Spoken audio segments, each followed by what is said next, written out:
네, 반갑습니다. 네, 안녕하세요. 오늘도 김정 선생님 모시고 왔는데, 그, 우선, 여러분들, 지난주인가 제가 그 왜 저희 오픈 카톡방에 올려드린 거 있잖아요. 올려드린 대로 입시 제도가 좀 변화가 있었죠. 여기서 통합사회, 통합과학 얘기도 나왔고, 그래서 그런 입시 제도 변화에 대해서 아마 인터넷 유튜브 찾아보시면 어떻게 변화했다라는 내용도 많이 있을 것이고, 나름대로 교육 전문가 분들이 또 거기에 대한 해석도 좀 찾아보실 수가 있을 거예요.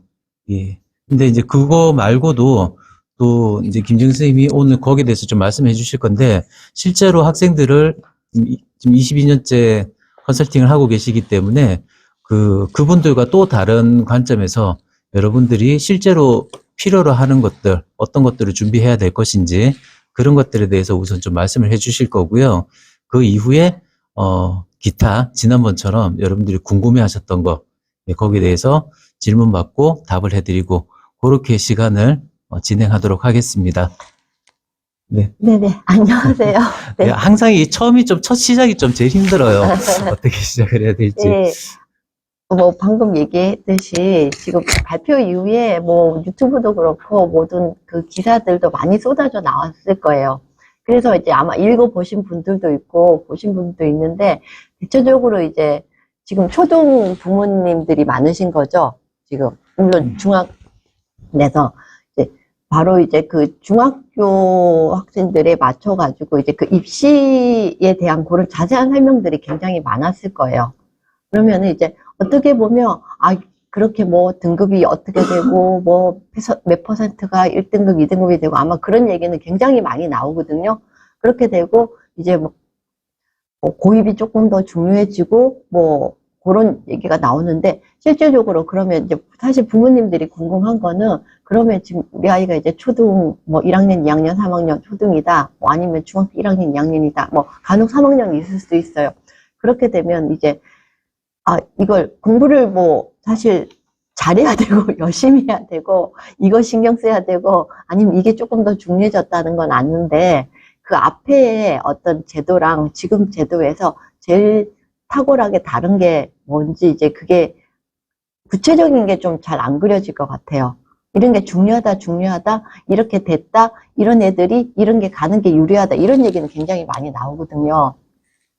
그렇게 해서 봤을 때, 이제 저 같은 경우는 어쨌든 초등부터 거의 한 대학교 2학년까지 다 이제 의아하시는 게, 아니, 전문 과목을 뭐 한 과목 가르치는 게 아니고 어떻게 그렇게 전과목적으로 애들을 관리를 할 수 있고, 그 티칭까지 가능하냐라고 얘기를 하시는데, 이게 부모님들이 어쨌든 계속 공부를 해오셨던 것들이 뭐 수학학원, 과학학원, 영어학원 이렇게 돼 있잖아요. 그렇게 돼서 거기서 분명히 이제 그 전문적인 부분이 당연히 있어요. 있는데 사실 거의 고등까지 그냥 이과의 아주 어려운 그런 파트 가기 전까지는 어쨌든 모든 과목의 첫 단계는 독해를 해야 되는 거거든요. 그 독해를 해야 되고 그 의도들 파악을 해야 되고 포인트를 해야 되는 거라서 사실 그게 이제 어떻게 보면 이제 논술 전형이나 이런 게 같은 경우는 그게 다 종합적으로 돼 있어요. 그리고 그럼 인문 논술은 다르고 수기 논술하고 좀 다르지 않나? 인문 논술에도 다 수학이 들어가 있거든요. 그런 거기에 나오는 이제 배경이랑 같이 섞여가지고 통계적인 부분이 많이 나와서 제가 이제 예체능계라든지 수학은 너무 어렵다라고 하는 아이들도 고1이나 중3까지는 수학을 꼭 어떻게든 이제 교과서 수준이라도 끌고 가는 거를 가장 강력 추천하는 게 특히 이제 학률이란 통계 같은 부분은 그냥 뭐 국어, 사회 과목을 그대로 직결해요. 그래서 고등학교 사회 아이들한테 제가 얘기를 할 때, 고등학교 사회는 그냥 학률과 통계라고 생각을 해. 이런 사회가 아니야. 그래서 수학을 절대로 놓으면 안 된다라고 얘기를 해요. 그러면은 뭐 학률과 통계만 중요하고 뭐 다른 또 수학 파트는 중요하지 않냐는 게 아니라 이제 그런 중학교 1학년, 2학년, 3학년에 있는 그런 대수적인 개념은 베이스로 들어가는 거겠죠. 그리고 과학은 그게 더 많이 중요하고 과학은 물리나 화학이나 이런 부분은 더 이과적인 그런 수학까지 필요를 하는 부분이니까 더 중요로 하죠. 그러니까 이제 어떤 과목, 아이들이, 아, 나는 이 과목 어디 갈 거니까 이 과목은 필요 없어. 어디 갈 거니까 이건 안 해도 되죠? 뭐, 예를 들면 기술 과정은 이거는 버려도 되죠?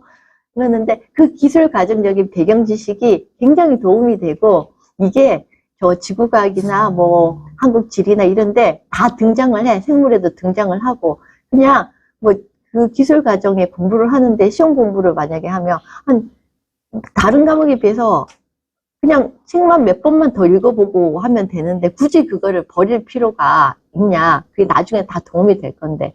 그래서 이제 공부를 좀 제대로 하는 애들은 나중에 이제 고등학교 올라가면 정말 그 버릴 부분이 하나도 없었던 것 같아요. 그리고 과목 간에 저쪽 과목에서 배웠던 게 여기서 연결이 되고 그랬었거든요. 한 10년 전에요. 근데 지금 이제 계속 과정이 바뀌었잖아요. 그게 훨씬 더 심해진 거죠. 과목 간의 크로스가. 지금 제가 이 이야기를 왜 하냐면 바뀐 지금 제도가 결국 이 융합이나 혼합되는 부분이 훨씬 더 많아진 거예요. 그러니까 어떻게 보면 문이과 통합이라는 것도 사실은 이제 그 기사나 이런 데 보면 굉장히 문제가 많은 걸로 뭐 사교육이 굉장히 유발될 거라고 하는데 교육부도 굉장히 고민을 많았을 거라고 생각을 해요. 근데 지금 바뀌어진 상황이라든지 실질적으로 기업에서 요구를 하고 아이들이 이제 그 전체적인 선진국의 어떤 그런 흐름에 따라서 정말 이거를 이런 체제로 당연히 나가야 되는데 사실은 이 바꾸는 게 파격적인 게 아니라 이미 제가 지금 체감을 하는 게 매년 바뀌고 있었어요. 어떻게 바뀌고 있었냐면 수행이나 이런 과제들이 점점 많아지고 그게 중학교 때 처음 시작할 때는 그냥 과제를 내기만 하는 걸로 돼 있어서 부모들이 상당히 성가셔했었어요. 딱히 변별로 되지 않으면서 숙제가 많아져서 영어 수학 공부를 시키는데 굉장히 방해가 된다. 괜히 학원이나 이런 데 지금 진도를 빼야 되고 빨리 수학 선행을 해야 되고 영어를 지금 달려줘야 되고 이래야 되는데 왜 자꾸 이렇게 과목별로 쓸데없이 그것도 팀 과제들 팀 과제 보면 애들이 그냥 먹는 것 같은데 너무 시간을 많이 뺏기니까 공부 같지 않은 공부로 한다. 근데 초창기는 사실 좀 그런 게 많았어요. 근데 항상 모든 제도가 처음 할 때는 있는 시행착오가 있거든요. 통합사회 통합과학이 처음 이렇게 고등학교 때 신설됐을 때 선생님들이 수업을 못 하셨어요. 어떻게 하라는 거야. 그러면서 책을 어느 정도냐면 다 지워버리고 원래 하시는 대로 하시는 분도 많았어요. 이 부분 내가 저 물리반에서 했던 부분인데 그래 이 부분만 낼게. 뭐 정말 좀 그런 식으로. 그리고 뭐 섞여 놓으니까 그 첫 단원이 굉장했다 그러더라고요. 그게 상대적인 이런 개념이 들어가면서 나도 이해를 못 하는데 애들이 그걸 어떻게 하라고. 이게 왜냐면 어쨌든 선생님들은 굉장히 독립적인 어떤 과목에 대한 그런 부분만 있다가 첫 단원이 물화생지가 다 섞여 버린 거예요. 물리화학, 생물, 지학이 섞여서 나온 거예요. 그 파트에서. 결합이라는 파트의 주제를 가지고 네 파트로 가르고 시스템이라는 주제로 네 파트로 가르고 그러면서 선생님들끼리 이제 고민을 하셨던 거죠. 그러다가 그게 굉장히 정착을 했어요. 근데 항상 그렇게 되면 이제 아이들이 이제 힘들어지는 거죠. 어떤 선생님을 만나냐에 따라서 이제 그 유불리가 뭐 정해져서 그런 부분이 분명히 있을 거예요. 마찬가지로 이게 만약에 지금이 자녀가 중2다 그러면은 나 때부터 바뀌어지는 거니까 너무 안 좋지 않냐라고 하지만 상당히 중2는 제가 봤을 때 많은 혜택을 받을 것이라고 생각해요. 공부를 하고자 하는 애들 일단 처음 시행하는 거기 때문에 엄청난 난이도로 나올 수가 없을 것이고 어쨌든 중3 때까지 앞에 재수생들이 다 정리가 되겠죠. 많이 부담스러워 하겠죠. 그래서 처음이라는 거는 다르게 생각을 하면 나한테 새로운 기회인 거예요. 어떻게 보면. 그리고 일단 제가 바뀐 그 제도의 장점이라는 건 내가 공부를 그래도 노력을 하겠다라고 하는 애들한테는 상당히 많은 기회를 주는 방법이에요. 이게. 예전에는 그러니까 열심히 해도 조금 더 높은 어떤 최상 있고 더 나눠지잖아요. 그러니까 주로 이제 그 이야기는 들으셨을 거예요. 쉽게 말해서 지금 1등급만 해당됐던 것들이 1등급에서 고등학교 때 4등급 초반까지 한 30 몇 프로의 아이들이 같은 상황에 놓이게 되거든요. 근데 그 30%가 보면 사실 10%만 해도 3등급 잘못하면 3등급 선으로, 그러니까 2등급, 3등급 선으로 넘어가요. 이렇게 되면 굉장히 그 3등급이 우수한 학생들이거든요. 상당히 노력을 했는데 정말 간발의 실수로 된 게 1등급과 3등급의 차이가 거기서 나와버리는 경우라서 할 수 없이 수능에 올인을 해야 돼요. 좋은 학교라든지 뭐 의대를 가고 싶다라든지 이렇게 되면 그렇게 되는데 그 30 몇 프로까지가 지금 같은 선상에 놓이게 되니까 굉장히 이제 혜택을 보는 거죠. 그렇게 안 하고 좀 더 그 먼 미래를 보고 공부를 할 수 있다라는 거예요. 지금 당장 내일 시험이 사실은 지금까지는 최상위권은 가장 중요했어요. 바로 지금 중간, 지금 기말 이런 게 중요했고 했다 그러면 똑같이 이제 초, 중처럼 조금 나중에 내가 결론적으로 그 당락을 좌우하는 게 상당히 그날 뭐 요 시험 하나로가 아니라 상당히 오랜 세월을 축적된 게 나오는 그런 상황이 됐기 때문에 오히려 이제 어떻게 보면 소중부터 제대로 하는 방법이라든지 편법이라든지 이런 게 안 통하게 돼요. 이게. 외부의 어떤 사교육의 어떤 느낌이 어떻게 보면 걱정이 되셔서 사교육이나 이런 데를 많이 참고는 하시지만 사실 그런 데를 훈련을 한다고 해서 단기간에 이루어지는 건 아니거든요. 그러면 이제 거기서 그 마케팅에서 제가 알기로는 지금 의대반이 3분 만에 뭐 매진됐다든가 6분 만에 됐다든가 그런 기사를 봤거든요. 그러면 이제 이게 아예 초등 때부터 이제 그런 학원이나 이렇게 관리를 해주는데 맡겨서 근데 관리를 해주는 게 아니라 이제 그 부모님들 보시기에 좋은 커리큘럼을 만들어서 하니까 물론 이제 그 수혜를 있는 그게 효과적인 애들이 없는 건 아닌데 제가 이제 오랜 경험으로 정말 수많은 애들을 해본 결과에 제대로 틀이 잡히고 기본형이 완성된 애들은 사실 어떤 기관에 가도 다 성과가 나와요. 예를 들면 학교에서만 했어요. 대치동 학원에서 완전히 살았어요.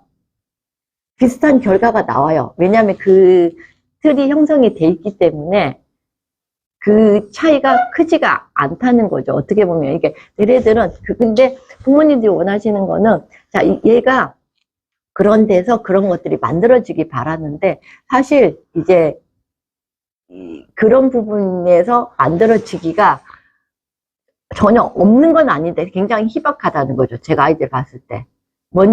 그러니까 먼저 뭔가 틀을 만들어주고 기변형을 만들어주는 게 사실 굉장히 오래 걸리고 이거는 학원에서도 이제 그렇게 된 애들을 원해요. 이게 그 대치동의 비밀이 뭐냐면 초중까지는 이제 많은 레벨들이 있는데 이제 고등학교에서 이제 본격 어려워지면서 되면 기본적으로 상위권, 최소 중위권에서도 과목별로 그 과목이 하나 정도는 상위권이 돼야지 그 학원에서 수업을 따라갈 수가 있어요.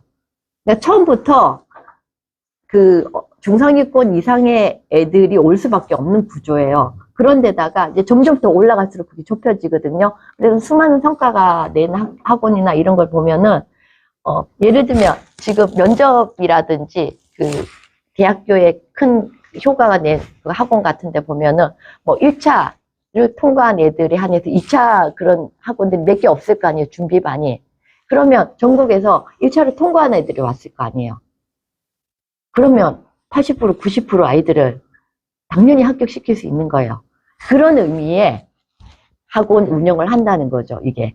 1등급 반. 이미 이걸 수강을 하려면 지금 화학, 수학에서 가장 아쉬운 애들이 뭐겠어요? 지금 1, 2등급 등본에서 이걸 해야지 의대를 가고 뭐 이런 애들이 그런 애들의 반들이 이제 만들어 놓거든요. 그러면 전국에서 수요가 이미 이제 그 시스템을 만들어 놨기 때문에 가야 되고 대부분 저도 마지막이라든지 이런 부분에는 거기 있는 문제를 반드시 풀어봐야 되고 반드시 그 자본이 몰린다기 때문에 가장 많은 그 여러 유형의 문제들이 있어서 반드시 가야 된다고 그렇게 해요. 그런 식으로 되니까 이제 가장 큰 성과가 내지 못하는데 어떻게 보면 그런 데 가서 따라갈 수 있는 수준만 되어도 상당히 그 공부가 잘 만들어졌다라고 볼 수 있거든요. 그러니까 자 이제 이거를 갖다가 초등 때 그걸 하려면 아까 다시 얘기로 돌아와서 아이 들의 그 본질이라든지 그러니까 예전보다 아까 편법이 안 통한다 그랬잖아요. 훨씬 더 정확한 방식으로 해야 되고, 그 다음에 얘가 수업에 대한 그 훈련을 시키셔야 돼요. 왜냐면 지금 봤을 때 조금 제가 기사나 이렇게 봤을 때 오해를 할 수도 있겠다.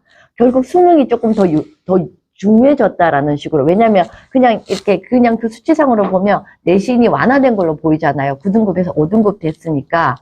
그렇게 됐는데 수능이 좀 더 해서 수능이 더 중요해진 것처럼 보이지만은 문제는 지금은 이제 정시라는 개념이 있어서 정시에는 내신이 안 들어갔잖아요. 근데 이 내신이 끝까지 따라 붙는 거죠. 이게. 나는 정시형, 내신형 이런 의미가 이분법적으로 된 게 없어진 거예요. 예를 들면 1학년에 그냥 통합과학, 통합수학이라는 것만 쳐서 그럼 2학년, 3학년 때 공부 안 해도 되고 수능 공부만 해도 되겠네라고 하는데 그 2학년 때, 3학년 때 전문 과목들을 배워서 그 5등급이 그대로 찍힌다는 거죠. 그대로. 약한 상대평가든 절대평가랑 상대평가랑 같이 찍히는 구조인데 찍히다 그러면은 그거를 이제 배제를 할 수 없고 내가 올 수능으로 가겠다는 게 없어지는 거예요. 다 알게 모르게 그게 들어가는 거죠. 그런데 자, 그 내신이 옛날 내신과 다른 거죠. 문제가. 내신이 그렇게 포멀하게 넘어졌으면 지금 제가 아까 수행 비중이 높아졌다 그랬잖아요. 그러면 예전에는 중학교 때 보면 거의 뭐 중간 40, 기말 40, 20이 수행이었어요. 처음에. 그러다가 중간 30, 기말 30, 40이 수행. 그러다가 과목별로 중간 20, 기말 20, 60%가 수행인 그런 퍼센트가 됐는데 자 이때만 해도 성가신 수행이 있는데 고등학교가 작년부터 이 수행을 늘리기 시작했어요. 그러면서 이제 문제점이 많죠. 밖에서 이제 그 과제를 해갖고 오고 하면 너무 형평성도 떨어지고 문제가 있다 하니까 그 수행을 그대로 수업 시간에 진행을 해요. 그게 선원술형 시험이에요. 예고를 해주고 예고를 해줘요. 대부분 선생님들이 예고를 해주면 이제 그거를 조금 더 신경 써서 연습을 하고 공부한 학생은 좋은 점수를 받을 수 있어요. 아직까지는. 신경만 써줘도 봐주고 어쩌면 뭐 이런 기조는 그 공부를 해주면 받는 그런 부분들이 이제 계속 갈 거예요. 제가 알기로 이제 국제학교나 이런 경우에는 그 시험의 퍼센테이지가 한 10%밖에 안 되더라고요. 객관식 지필요. 그 90% 중에서 매일 수업이 끝나자마자 치는 시험이 있더라고요. 그게 한 20%까지 들어가더라고요. 그 수업 시간을 놓치면 그 시험이 날아가는 거예요. 그런 종류가 거기에 뭐 태도도 포함되어 있고 다 포함되어 있겠지만 자 이게 지금 얘기하면 애가 수업 시간 태도가 좋아야 되는 거죠.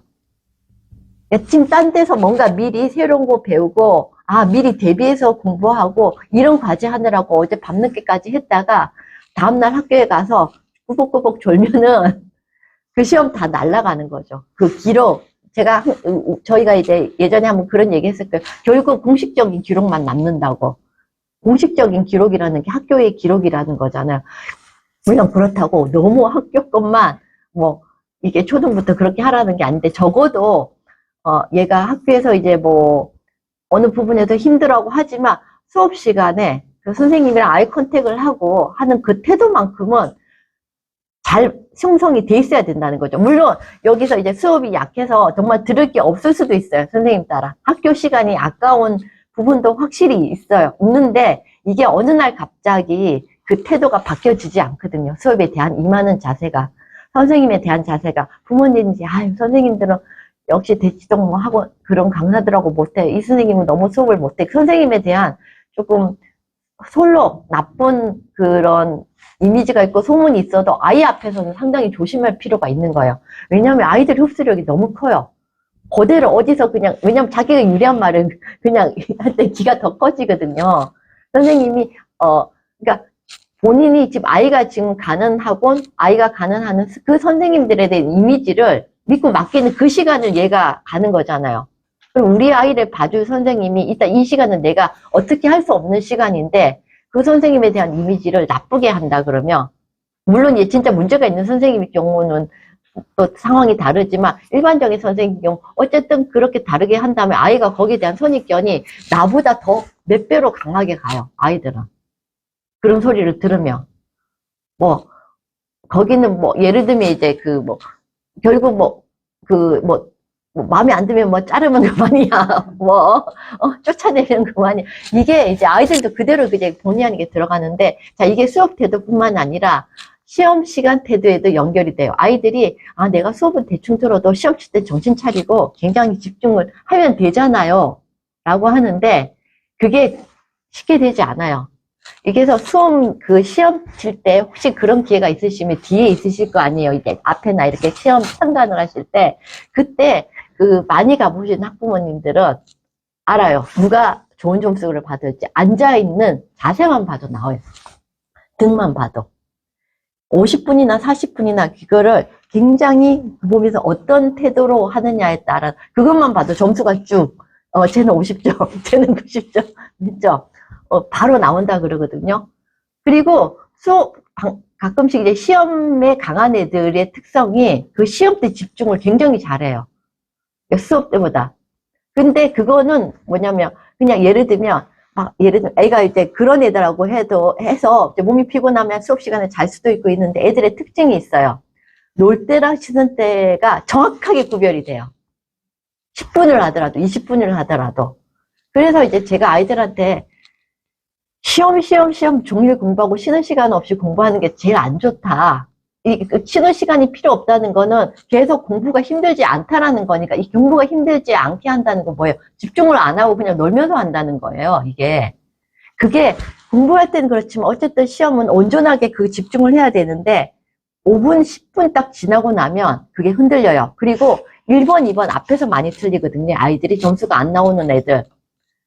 90점 후반대가 아니라 한 80점, 그러니까 잘하는데 80점대를 맞는다 보면 앞에서 이렇게 틀리는 게 워밍업 하는 시간이 필요한 거예요. 그래서 처음에 딱 봤을 때 집중을 못 해요. 가장 이상적인 거는 딱 보자마자 집중이 되는 거잖아요. 그럼 첫 질문할 때 그 태도가 사실 이제 최상위권의 차이인 거거든요. 그 차이거든요. 상위권도 멘탈에 따라서 왔다 갔다 하는데 극상위권, 최상위권은 그게 안 흔들린다는 것밖에 차이가 없어요. 기본적인 실력은 중상위권이라 독해 능력이 거의 차이가 없을 정도예요. 그런데 내가 집중할 수 있을 때 바로 집중이 되는 거죠. 그게 초등 때부터. 제가 봤을 때 초등 때 다 결정 나는 것 같아요. 그 태도만큼은. 솔직히. 중학교 때 그걸 바꾸려면 굉장히 많은 시간이 걸리더라고요. 여러 번의 성공이 있어야 되고 본인의 굉장한 그 의지와 노력과 주변의 응원이 필요하더라고요. 엄청난. 몇 번의 그 실패를 하더라도. 근데 초등 때는 그만큼의 의지력이 필요 없는 상태에서 저절로 형성될 수 있는 시기더라고요, 이게. 뭐 모를 때니까. 보통 저 유명한 오은영 선생님, 이렇게 아이들 유아들 했을 때, 이제, 그분인가? 아니, 그분도 아니고, 여러 이제 그 전문가들이 보면, 어렸을 때 이제 아이를 야단치고 하면 애가 상처를 받지 않겠냐. 다 잊어버린다는 거죠. 전혀 기억에. 오히려 마음껏 야단치고, 물론 막 이렇게 몸을 때리고 이런 게 아니라, 안 돼! 절대로 안 되는 건 안 되고, 절대로 거기에 넘어가지 말라는 게 굉장히 많이 나오면서, 그 강아지 훈련시키는 거기서 지침이 그거예요. 애가 그걸 할 때까지 모기를 안 주고, 그렇게 주인 앞에서는 뻗대더니, 딱 하니까 너무 이게 하는 모습을 보고 이제 TV 프로그램이 굉장히 인기가 좋더라고요. 개는 훌륭하다, 예. 안 돼? 그러면 얘가 이걸 할 때까지 먹이를 딱 안 주고 막으니까, 그다음부터 그대로 되는 거죠. 근데 제가 나이 어린 아이들이 다 그 시스템이더라고요, 이게. 그러니까 그때까지는 강아지 수준인 거예요, 이게. 나이가 어렸을 때는. 거의 차이가 없고 강아지는 계속 그 상태로 되는데 인간은 계속 성장을 한다는 거죠. 좋게 성장을 해야 되는데 무섭게 성장을 할 수도 있어요. 그게 금쪽이겠죠? 예. 금쪽이가 이제 굉장히 위험하게 되겠죠. 매 맞는 부모님들 나오잖아요. 정말 끔찍한, 있을 수 없는, 정말 그것 때문에 젊은 사람들이 아이들 안 낳는 것 같아요. 공포심을 조장해가지고. 강아지는 아무리 대충 해도 나를 물어뜯진 않는데 사람은 잘못 키우면 나를 할 수가 있으니까 강아지를 키우는 쪽을 택하는 거죠. 그래서 당연하다고 생각해요. 이제 가성비나 이런 걸 따지면은 이게 모든 어떤 확률적으로 내가 이걸 잘 키울 자신이 없는 거죠. 그러니까 근데 이미 진짜 아이들을 다 넣어줬잖아요. 예. 근데 사실 당연히 이제 아니죠. 이게 정말 그 인간하고 사실 동물하고 비교는 안 된다고 봐요. 안 되는데 잘만 키우면 뭐 사람이 강아지와 비교도 안 될 정도로 큰 도움이 되죠. 비교도 안 되죠. 예. 그게 설령 그리고 그 힘든 과정도 나를 성장시키는 상황이기 때문에 상당히 그게 중요하고 필요한 부분이라고 봐요. 그래서 아까 말했듯이 그 제재를 하고 야단치고 아이 자존감을 떨어뜨리지 않느냐. 너무 오바죠. 모든 걸 다 잊어버리고 오히려 이제 그 제재를 받지 않으면 그게 무절제로 가버려서 애가 못 참게 되는 거죠. 인내력이 뚝뚝뚝뚝 떨어지는 거죠. 사회성이라는 게 애들 친구가 많다는 게 사회성이 아니에요. 잘 참아내는 거거든요. 절제를 할 수 있다라는 거거든요. 이게 사실 이게 뭐 불교적인 거, 유교적인 거, 수많은 그 오랜 질서를 했던 우리가 이런 공부를 하기 전에 했을 때도 전부 다 뭐 수양이라든지 어떤 그런 개념도 인간이랑 동물이란 뭐냐. 동물은 이럴 때 그냥 해버리는데 인간은 이렇지 않다. 그래서 인간답지 않은 행동을 할 때 동물 같다라고 얘기를 하는 게 본능에 충실한 거거든요. 상상은 할 수 있지만 본능대로 그냥 그대로 튀어나오는 거죠. 말도 그냥 필터링 없이 걸러 나온다면 사회성이 없다 그래요. 나는 뒤끝이 없어. 가 아니라 사회성이 없는 거죠. 사람을 기분 나쁘게 말을 한다든지 난 이렇게 말은 이렇게 하지만 속에 있는 말은 그대로 솔직하게 하는 편이야. 사람은 사회성이 없는 거예요. 필터가 안 된다. 우리가 그 정수기에서 깨끗한 물을 나서 필터를 걸러지지 않고 그냥 나오는 거예요. 그러니까 사회성이 아이들 친구 많고 이런 걸로 사회성을 보시면 안 돼요. 얘가 참아내냐 안 참아내냐 그게 사회성이거든요. 이게. 그래서 친구가 많고 굉장히 바깥 활동을 잘하는 것 같아도 굉장히 절제를 못하고 못 참아내는 애들은 사회성이 없는 거예요. 이 사회성이 굉장히 중요하잖아요. 이걸로 보셔야 되는 거거든요, 이게. 그리고 내가 지금 이걸 하고 나서 하겠다라고 하는데 그걸 못 참고 해버린다. 문제 안 되는 거죠, 이게. 여기서. 사실 그 능력이거든요. 지금 수업 시간이야. 수업 시간이고 선생님이 얘기를 하니까 그런 거야. 물론 나는 저 선생님 말은 듣고 싶지는 않지만 그래도 이 시간이 이렇게 약속된 거니까 해야 돼 라는 그런 것들이 있죠. 그런 게 어렸을 때는 훈련을 시키고 얘가 하면 다 그 훈련에 잘 따라와요. 자, 문제는 부모님이 아이들 중에서 요령껏 이제 던지는 애들도 있죠. 나 싫어, 가기 싫어. 아이들도 여러 유형이 있거든요. 설로 딱 던졌는데 엄마가 받아줘. 그래? 아파? 가지 마. 딱 한 번 되면 그다음부터는 가려 그러면 가야지 오늘은. 떼써봐요. 그럼 떼써서 한 번 딱 통했죠. 그러면 그걸 제재를 하려면 애가 더 때가 강해지고 엄마는 더 힘들게 제재를 해야 돼요. 그래서 뭔가 근데 물론 타고나기로 고집이 센 애들도 있어요. 이게 뭐 부모의 어떤 태도에 모든 게 결정되는 건 아니지만 봤었을 때 기질 자체가 그렇잖아요. 후천적으로. 그러면 전부 부모 탓이 되게요. 그게 아니라 봤을 때 이 아이가 이런 부분이 있다 그러면 조금 더 내가 이제 다른 애들은 안 그런데 우리는 왜 이렇게 나를 힘들게 할까라고 하지 마시고 어차피 나올 게 지금 나왔다. 내가 올 1년 안에 이걸 싸매고 고치리라. 다시는 이런 일이 없게 지금 싸우라는 거죠. 지금 싸워서 이걸 싸우라는 게 애 트라우마 만들어주고 뭐 애랑 뭐 그런 걸 만들어주라는 게 아니라 부모가 좀 왜냐면 넣고 싶거든요. 그래 알았어. 그게 편하거든요. 알았어 하고 요번 지나가면 나중에 크면 괜찮아지지 않을까 하는데 절대로 괜찮아지지 않고 항상 아이들도 이미 늦은 거 아니에요. 지금부터 공부하면 하나도 안 늦어. 문제는 계속 안 해서 문제인 거지. 그런 거하고 똑같은 거예요. 그래서 그걸 조금 더 어린 시절에 예를 들면 딸은 지금 아무 문제 없는데 지금 우리 아이가 3, 4학년인데 맨날 전쟁터예요. 맨날 아이랑 뭐 씨름하고 이런 거 하느라고 그때 열심히 싸우라 그래요. 제가 중학교 2학년 때 열심히 싸우라. 왜냐하면 그 갈등을 똑같이 부모도 덮고 가기를 원하거든요. 은연중에 뭔가 문제가 있는 것 같은데 무서워서 그걸 디벼보기가 싫어해요.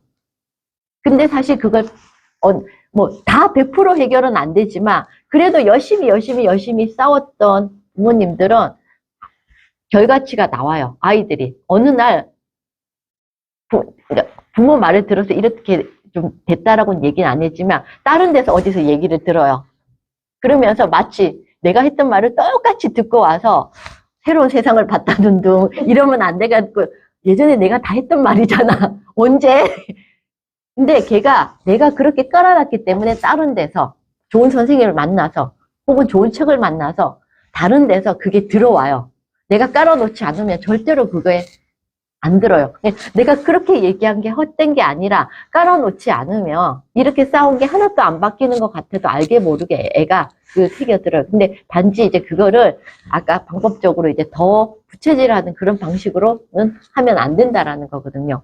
그래서 지금 새로운 용이라는 게 이런 수업에 대한 어떤 자세라든지 그리고 지문을 보는 자세, 그 다음에 책을 볼 때 처음에 어떤 식으로 봐야 되고 그 다음에 내가 어떤 리액션을 취해서 봐야 되는 것들이 다 초등 때는 그 양이 적고 그 난이도가 쉽잖아요.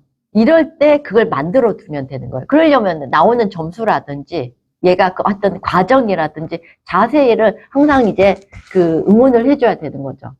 그 유명한 그 혹시 뭐 롤스라는 사람이 이제 어떤 뭐 대학에서 이제 관련된 글 하신 분 들어봤는데 절차의 중요성을 굉장히 강조한 사람으로 유명하거든요. 결과는 중요치 않다라고 얘기를 해요.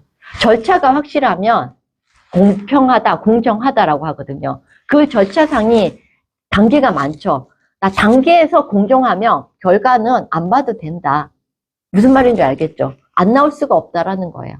근데 결과는 어떤 식으로 해서 무슨 편법을 써서 결과가 나왔는지 모르니까 사실 결과만 가지고 이게 맞다고 틀리다라고 얘기를 할 수 없다라는 거예요.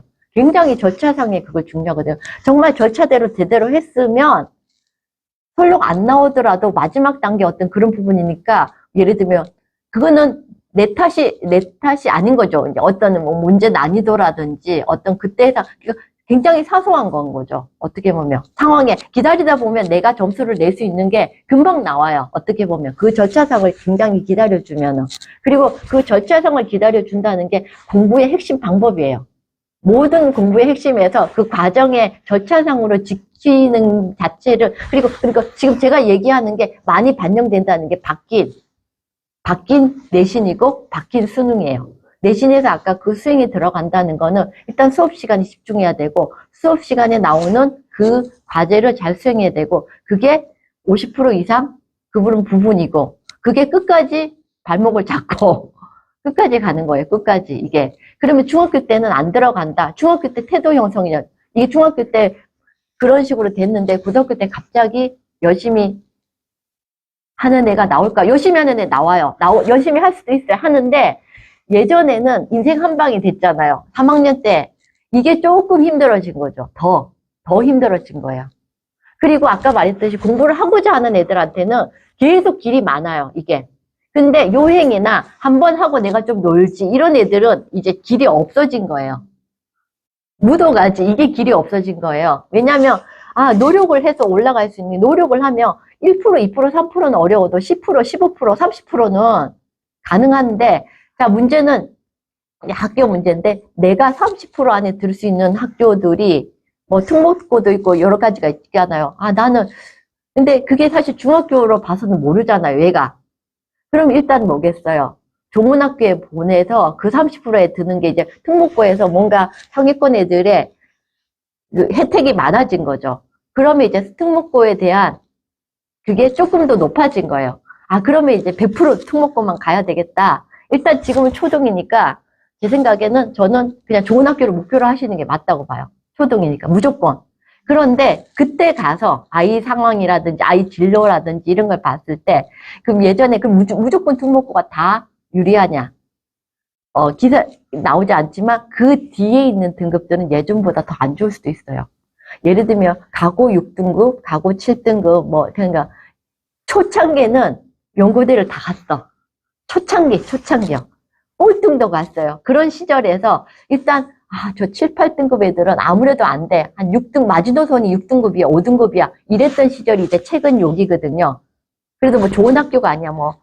물론 이제 그런 스카이 다음에 어떤 학교도 다 좋은 학교였지만, 거기도 아슬아슬해. 저 지방에 뭐 그런 유명한 학교, 이런 지스트라든지 이런 거는 그래도 가고 4등급, 5등급은 그래도 갈 수 있어. 뭐 이렇게 됐다가 이게 조금 더 안 되는 거예요. 그 가구까지 갔는데, 그러니까 오히려 이제 일반고의 앞에 그 1% 안에 든 애들이 먼저 다 그 자리를 선점을 해버리는 거죠. 그러니까 아예 뒤쪽에 있는 애들이 예전보다 길이 더 없어지는 거예요.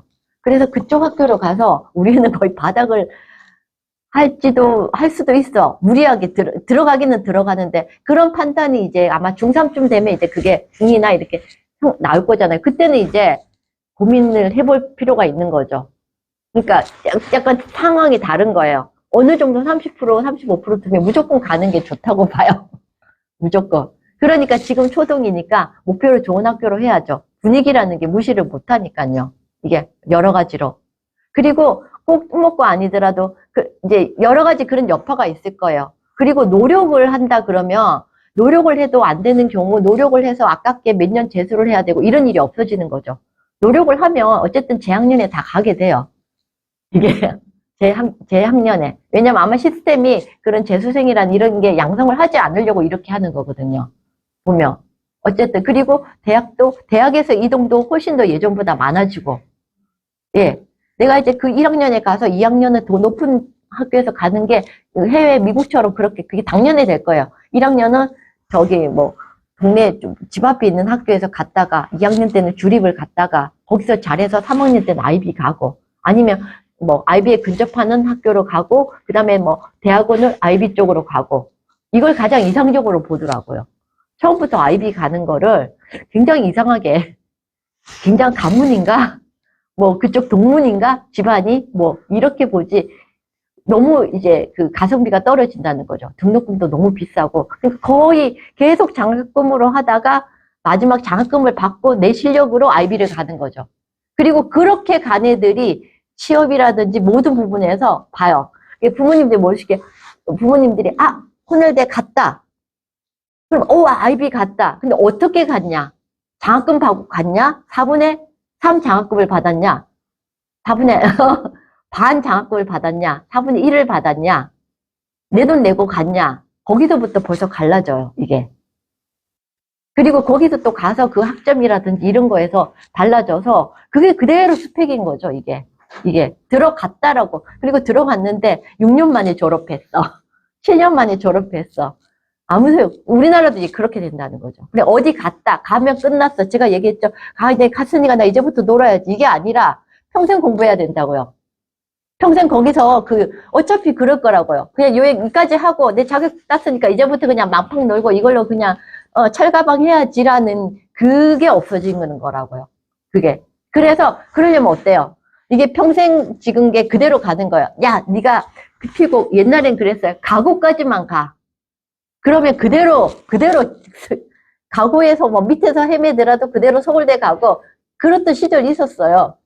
그게 이제 옛날 일이 된 거지. 안 되는 거예요, 이게. 자, 그러면 어떻게 돼, 지금? 이게, 장기 레이스구나. 얘가 오늘 하루를 잘 보내고, 이걸 하고, 그 다음 걸 뭘 하고, 이게 더 중요하다는 거를 더 이게 그대로 성적에 직결되구나. 옛날엔 이게 그냥 인성이 좋고, 성적이 나쁠 수도 있고, 그런 건데, 이게 지금 내 인성이라든지 얘 태도가 그대로 이제 성적에 그대로 반영이 되고, 그게 그대로 성적으로 나오는 시대가 오는 거구나라고 생각을 하시면 돼요. 그리고 좀 더 여기서 어떤 문제 기술이라든지, 어떤 공부적 기술이라든지, 최상위권으로 올라가는 부분은, 사실 그게 되고 나면, 널렸어요. 그런 콘텐츠는 널렸어요. 이게 만들기가 힘들어서 그렇지, 내가 이거를 10분 안에 풀게 해줄게. 내가 이런 게 어려운 거 30분 걸리는 이런 거는 다 오픈돼 있다고요. 그런 세상이에요. 내가 듣고자 하면 의지만 있고 내가 그 수준으로 알아들을 수 있는 수준만 되면은 30분 만에 내가 혼자 하면 하는데 어떤 선생님이 비법이 있대. 근데 그거는 그런 태도가 다 올린 마지막 단계거든요.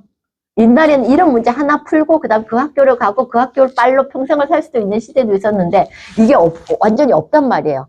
대신 이게 이렇게 됐어. 그런데 자 이거 정말 옛날에는 극비리에 엄청난 돈을 준 사람들만 들을 수 있는 비법인데 근데 그 비법이 뭐냐면 모든 게 지금 태도가 된 애들한테 다 오픈이 됐다고요. 싹 다 수강할 수 있고 다 들을 수 있고 찾아보면 거의 공짜로 아니면 저렴한 비용으로 이런 세상이 와요. 100%. 왜냐면 제가 확신을 하는 게 통합사회 통합을 했을 때부터 제가 중학생들한테 통합사회 통합학을 미리 선행을 시켰거든요. 10년 전, 이게 처음 이게 7년, 몇 년 전이죠? 5년 전인가? 그러니까 지금 재작년에 들어갔던 애가 그렇게 했는데, 왜냐면 이 과목의 등급이 너를 살릴 수도 있어. 국어임수가 삐끗해도 이 과목이 합산이 돼. 그리고 분명히 그 당시에는 수학 가중치가 어마어마했어요. 그리고 전 과목이 전부 가중치가 없어지기 시작할 거야. 그러면 이런 과목들이 중요해서 이 과목조차 놓치면 안 돼. 다른 데서 삐끗한 거를 그 아이가 이제 몇 명 아이가 이제 국어나 이런 경우가 좀 약한 경우에서 이 과목을 지켜내면 자 과학 4과목을 네가 1등급으로 지켜내면 10이 단위야. 10이 그런데 국어는 4단이야. 거기 이게 4배가 되잖아. 과학 4과목을 지켜내면 사회 4과목을 지켜내면 거기 하면 그게 옛날 그 당시에는 그냥 사회나 과학은 어떤 학원에서 어떤 분위기였냐면 그냥 그때 가서 하면 돼요. 지금 뭐 수학 엄청나게 해야 되고 뭐 이랬던 시절이었거든요. 근데 지금은 학원에서 드디어 얘기가 나와요. 중학생들도 통합사회 통합과외를 하는 뭐 반을 신설을 해야 될 겁니다라고 이제 나와요. 그럼 이제 주르륵 가겠죠. 그 부담이 이제 중학생들 부담이 확 늘어나는 거예요. 학원이 더 생기는 거예요. 근데 그렇게 갔다고 해서 그 고등학교 때 그 내신을 잘 받을까요? 이게 태도가 형성이 돼 있고 제대로 독해가 안 된 애들은 이거는 특히나 또 개념이잖아요. 제로가 돼요. 언제 이런 거 배웠지? 그런데 어쨌든 중학교 때 막 시달리면서 거기까지 다닌 그거밖에 없죠. 차라리 뭐 그 수학 비중은 여전히 하면서 여기에 대한 부분은 다르게 접근을 해야 될 필요가 있거든요. 그렇게 시간을 많이 들여서 그 학원을 가면서 준비해야 되는 과목이 아니에요. 왜 그러냐면 제가 오랜 동안 이 지역의 통합사회 통합과에 내신을 다 봤는데 학교별로 다 달라요. 학원에서 그렇게 한 번에 이게 선생님들마다 예를 들면 이쪽 선생이 이제 그 지리를 담당하는 선생님이 하필 통합사회를 한다. 그러면 그 지리 부분만 굉장히 심화로 나와요. 그리고 그때 필 받는 대로 선생님이 다른 외부 자료를 그때그때 들고 와요. 거기에 관해서만 내요. 물론 베이스적으로 이렇게 공부해 놓은 게 도움은 될 수도 있지만 굳이 그 많은 시간을 들여서 굳이 그걸 따로 해서 그렇게 했다고 해서 반드시 그 부분이 나오라는 보장은 없어요. 기사를 많이 가지고 와서 새로운 기사나 이런 걸로 해서 수업시 그리고 선생님들도 알아요. 이게 학원에서 내신 준비하고 하니까 대부분 선생님이 학원에 줄 수 없어 이래가지고 전혀 그 자기만의 그거 자료를 보지 않으면 시험을 못 치게 만들어 버려요. 강남 쪽에 자사고들이 더 그러더라고요. 이게 네, 그러면 이제 근데 물론 그것조차도 학원에서 막 수배를 해가지고 어떻게 하냐면 학생을 하나 해서 바로바로 자료 나온 대로 진행을 해요. 이제 그거 들으러 가야 되는 거죠, 이게. 네. 물론 이제 그걸 들으면 시간을 하는데 이제 그렇게 되면 이제 전과목 이제 이전에는 그랬잖아요. 내신이 1등 그 한 개를 맞아야 이게 한 개로 최상위권 했는데 이제 그런 건 없어졌죠. 어쨌든 뭐예요? 지금 중학교 35% 정도가 다 1등급 같은 상황이 되니까. 아무튼 요런 정도로 아시고 질문을 받겠습니다. 그래서 좀 마무리를 해주시죠. 저도 지금 한 50분 정도 지금 말씀을 해주셨는데, 네. 그러면 초등학교 어머님들이 이 바뀐 입시 제도에 대해서 어떻게 준비를 해야 되냐? 태도를 만들면 수업 시간이라, 근데 그거는 학원도 보내는 것도 있고, 얘가 학원을 보내잖아요. 그럼 고민을 하셔야 되는 게, 자, 학원, 먼저, 뭐, 간단한 예습이라도 아니면 뭐, 그냥 가서 정확하게 잘 듣고, 그 과제라든지 복습이 제대로 되는지를 그 시간까지 보시고 보내야 되는 거예요. 이게. 무리수를 하면 안 된다고요. 왜냐면, 애가 사람이에요. 이게 하루 종일 시달리고 이러면 얘가 할 수 있는 집중력이나 이게 한계가 있는데 그렇게 다 집중을 하고 이렇게 하기가 힘들단 말이에요. 그걸 다 요구가 돼야 되는데 무리하게 뭐 하루에 다 몰아넣는다라든지 뭐 그렇게 돼버리면 아이가 힘들어지고 졸기도 하고 흐트러지고 과제가 밀리게 되고 이런 것들이 많아지면 우왕좌왕 되겠죠. 태도가 많이 흐트러지겠죠. 억지로 이제 뭐 뭔가 많이 들어갔으니까 뭔가 그래도 안 하는 것보다 남을 거라고는 생각을 하지만 시간이 지날수록 이게 효과가 떨어지고 장기적인 레이스에서 문제가 되니까 학원에 보내지 말라는 게 아니라 학교 상황에서 학교에서 이제 좀 뭔가 이게 부분이 부족한 것 같다라든지 그리고 먼 미래를 봤을 때 이거는 따로 뭔가 신경을 써서 해야 되겠다 그러면 그 학교 수업 태도처럼 신경을 써서 선생님 그 학원 보내는 선생님도 애 태도나 이런 걸 물어보시고 그러면서 진행을 해야 되는 거죠. 그냥 던져놓고 그냥 유명한 학원이니까 보내버리지 말고 이런 부분이 이제 내가 막 그런 거는 날라오는 성적 가지고는 막 얘기를 막 하잖아요. 근데 사실 이게 제가 아까 말했잖아요. 절차. 얘가 가고 정확한 시간에 일찍 가고 이런 절차를 더 보시고 나오는 성적이나 이게 문제가 생기면 왜 그런지 이제 애가 태도는 좋은데 뭐 딴 생각을 한다든지 그럴 수 있잖아요. 그런 거를 점검을 하셔야 되겠죠. 그런 부분에서 이제 그런 식으로 초등 때부터 관리를 해주시면 좋을 것 같습니다. 네, 초등은 아무래도 이제 난이도도 낮고 학습의 양도 적기 때문에 이때가 아마 그 학습의 태도를 갖추기가 가장 좋은 시기인 것 같아요. 특히나 어머님들이 뭐 국영수를 직접 가르칠 수 있는 교사가 아니기 때문에 그거는 그 과목을 가르치는 건 교사의 영역이고 우리가 그 교육이라는 말을 하잖아요. 그 교육이라는 한자를 보면 교자가 가르칠 교자고 육자가 양육하다라는 육자거든요. 그래서 교육은 가르치는 선생님과 양육하는 부모님의 역할이 결합이 돼 있을 때 교육의 성과가 나오게 됩니다.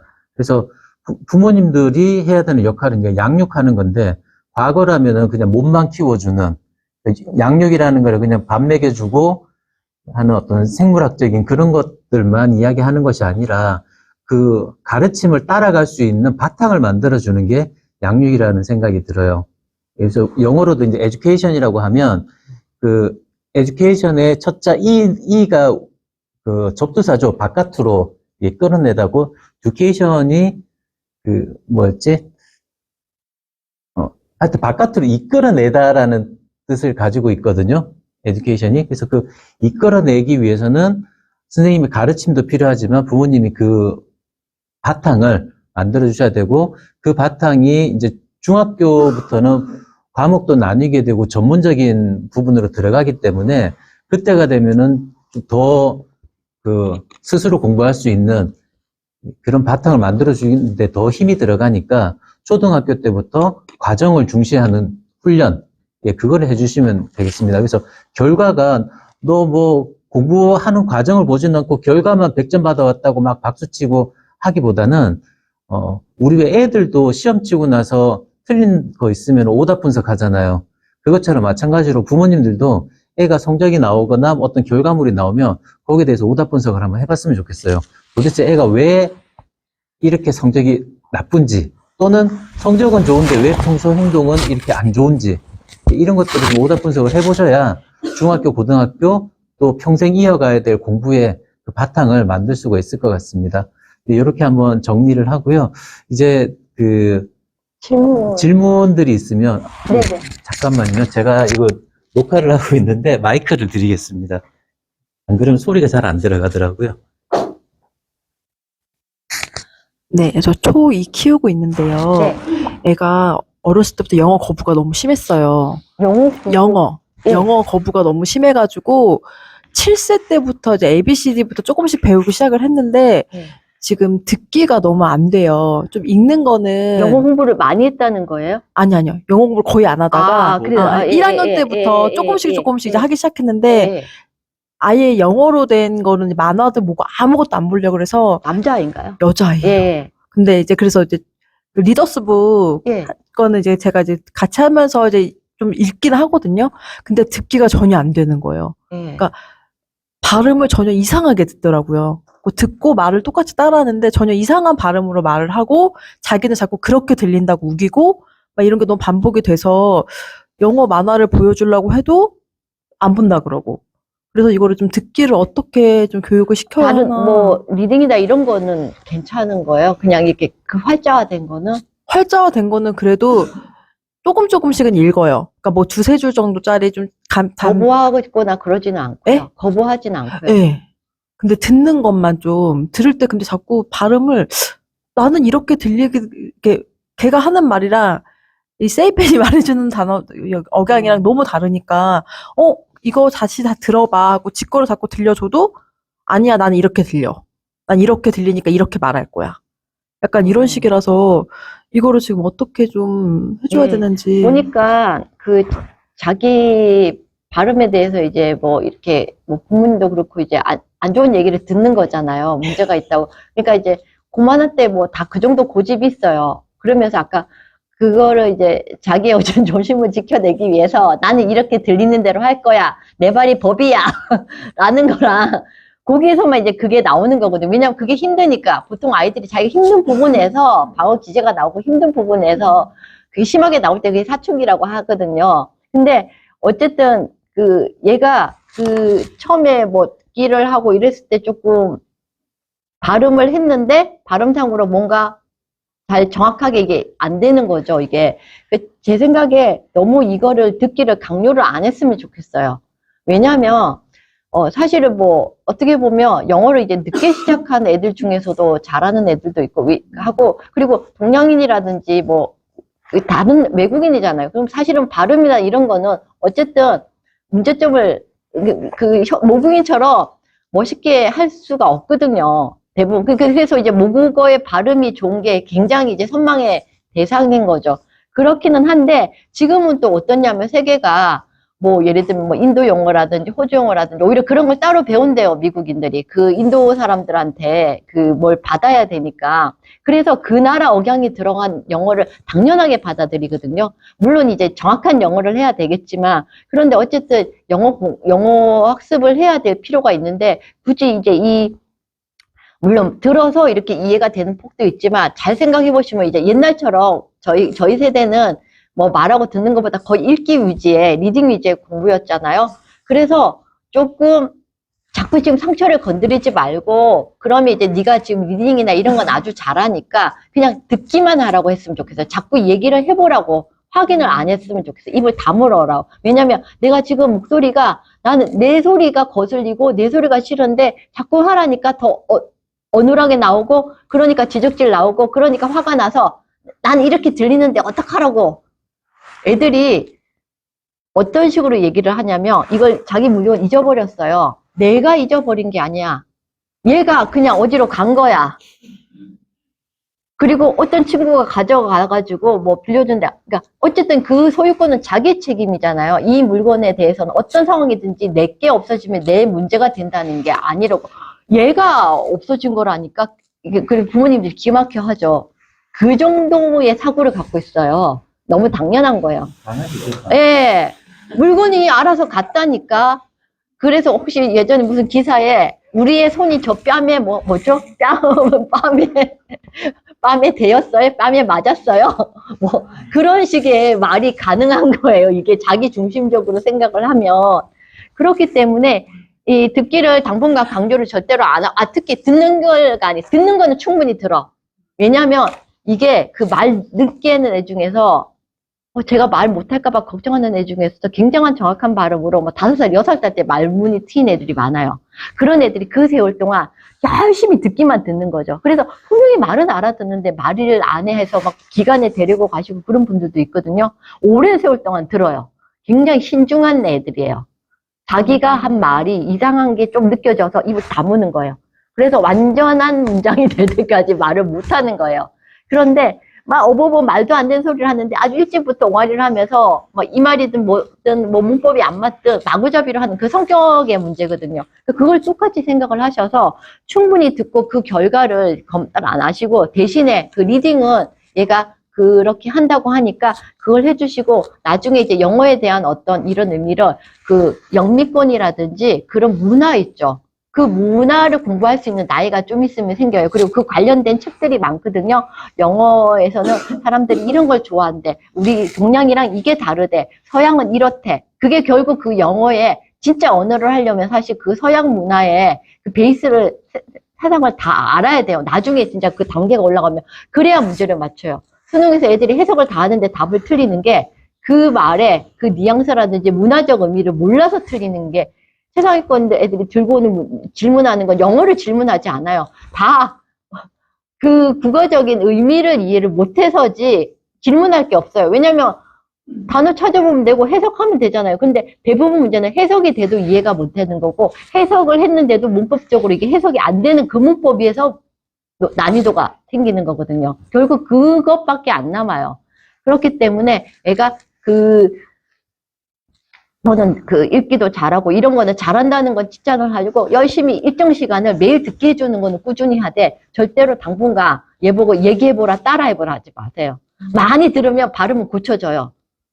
그냥 가만히 냅둬도 고쳐져요. 어설프게 고쳐주시지 마시고 그냥 그렇게 하다가 미국 문화라든지 이 영어 문화에 대한 그런 흥미도가 있고 거기에 대한 것도 뭐 얘가 뭐 재밌는 영화라든지 그런 부분에 대해서 그렇게 했을 때 어느 날 그 학교에서 보면 이제 중학교쯤 되면 수행평가도 하고 그렇게 되거든요. 그래서 그게 좀 시간을 기다려줘도 될 것 같아요. 그래서 전혀 건드리지 마시고 영어 공부를 지속을 하되 듣기는 꾸준히 해주시고 그 다음에 그 영어 문화에 대한 그런 재미있는 부분들 그 내용들 그런 것들 뭐 한글로 된 것도 괜찮아요. 그렇게 해서 유도를 해줘서 칭찬을 해주고 그렇게 하면은 어느 날 분명히 좋아져요. 이상입니다. 감사합니다. 예, 다음에